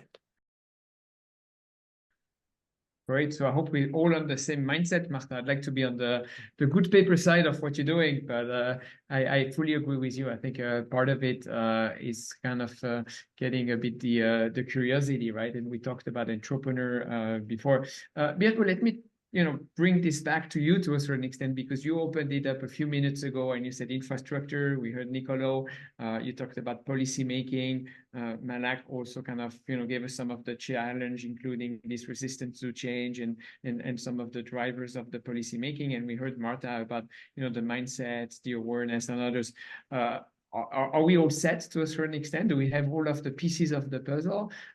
Please kind of frame for us how you see the future of those technologies and their kind of impact arriving maybe from an investment risk or even kind of your own experience perspective. Thank you very much for this wonderful question, Pascal. Actually, I don't think that we are done. We will never be done. We have mentioned the customer obsession, right? So that is very present with Apple. That is also very present with Amazon. So at Amazon, it has to serve the customer first. And then I would mention maybe transparency, right? So we are talking about open source. We are talking about the individuals, the users being completely nude in front of the technology, right? Where your all personal data, for example, may be used, for you or sometimes against you in order to serve your purposes or in order to be used for, malicious intentions. I would say that in order to complement all that, it is extremely important that we have to make the good use of the technology and the good use of the entrepreneurship. That is where I see this as the big ecosystem of all the stakeholders who need to be working all together hand in hand. There are the tech entrepreneurs, there are academicians, there are policymakers, there are customers themselves, right? We have to ensure that we will be able to establish industry and academia partnerships, for example, to be able to co-develop solutions and conduct applied research, because at the end of the day, the purpose of the technology is to solve a problem. And then you have, of course, the new generations. We are faced with the students, people who are learning the new technologies, or a little bit senior people who have left maybe the knowledge of the technology behind them. We have to be able to put them together in different faculties all together in order to talk about how we can solve the problems, what the experiences of the senior people are, what their wisdoms are, and what the tech savviness of the young generations can bring onto the table. And doing all that all together in an inclusive way, in order to serve the underserved communities, in order to include the communities that have been left out, etc., etc. And the age gap, actually, that is one of the important ones. Or the skin color of the users, for example, that is not being taken enough into consideration in the technology developments or the softwares that are presented, that can have the different biases, for example. Then we are talking about potentially mentoring people who need to be included in the entrepreneurship programs, where we can nurture the talents and facilitate the knowledge transfer. That is extremely important. So there's a two-way communication, the more knowledgeable people and less knowledgeable people, leveraging the academic expertise and resources in order to validate and refine the different technological solutions before deploying by the entrepreneurs. These are very important topics to my view.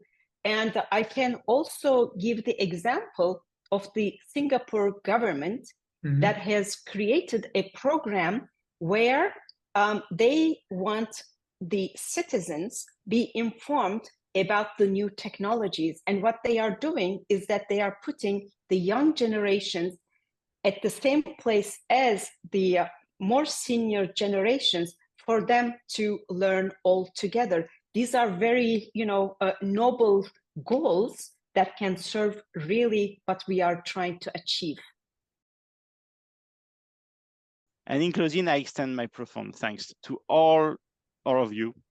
Really, it was a great pleasure to have you here today. Thank you for our great moderator, wonderful questions, perfect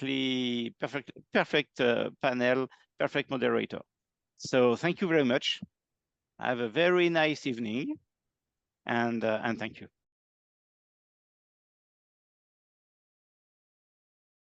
Wonderful. On behalf of all three country co-chairs, I extend a heartfelt thank you for joining us today. We are deeply grateful for your presence, and we extend our sincerest appreciation to our keynote speakers and panelists whose insights have greatly enriched our discussions. As we approach the close of the session, we are thrilled to offer you an innovative opportunity to engage in person through the uniquely designed Ecoverse environment. This immersive platform not only allows for seamless collaboration across our different panels, but it provides an excellent avenue for networking with fellow attendees. We are delighted to announce that within the Ecoverse, you will have the chance to explore the art exhibition of the renowned Antonio Natale. This exhibition, accessible from the comfort of your own living room, promises to inspire and captivate. We encourage you to immerse yourself in this technological marvel, engage in stimulating conversations with other participants and panelists, and savor the unique blend of art and innovation. As we continue through this week dedicated to all our investors and to diversity and inclusion, we wish you a truly wonderful experience. We encourage you to connect, to invest, and to dive deeply into all those topics that define this year's agenda. Thank you once again for your participation and your enthusiasm.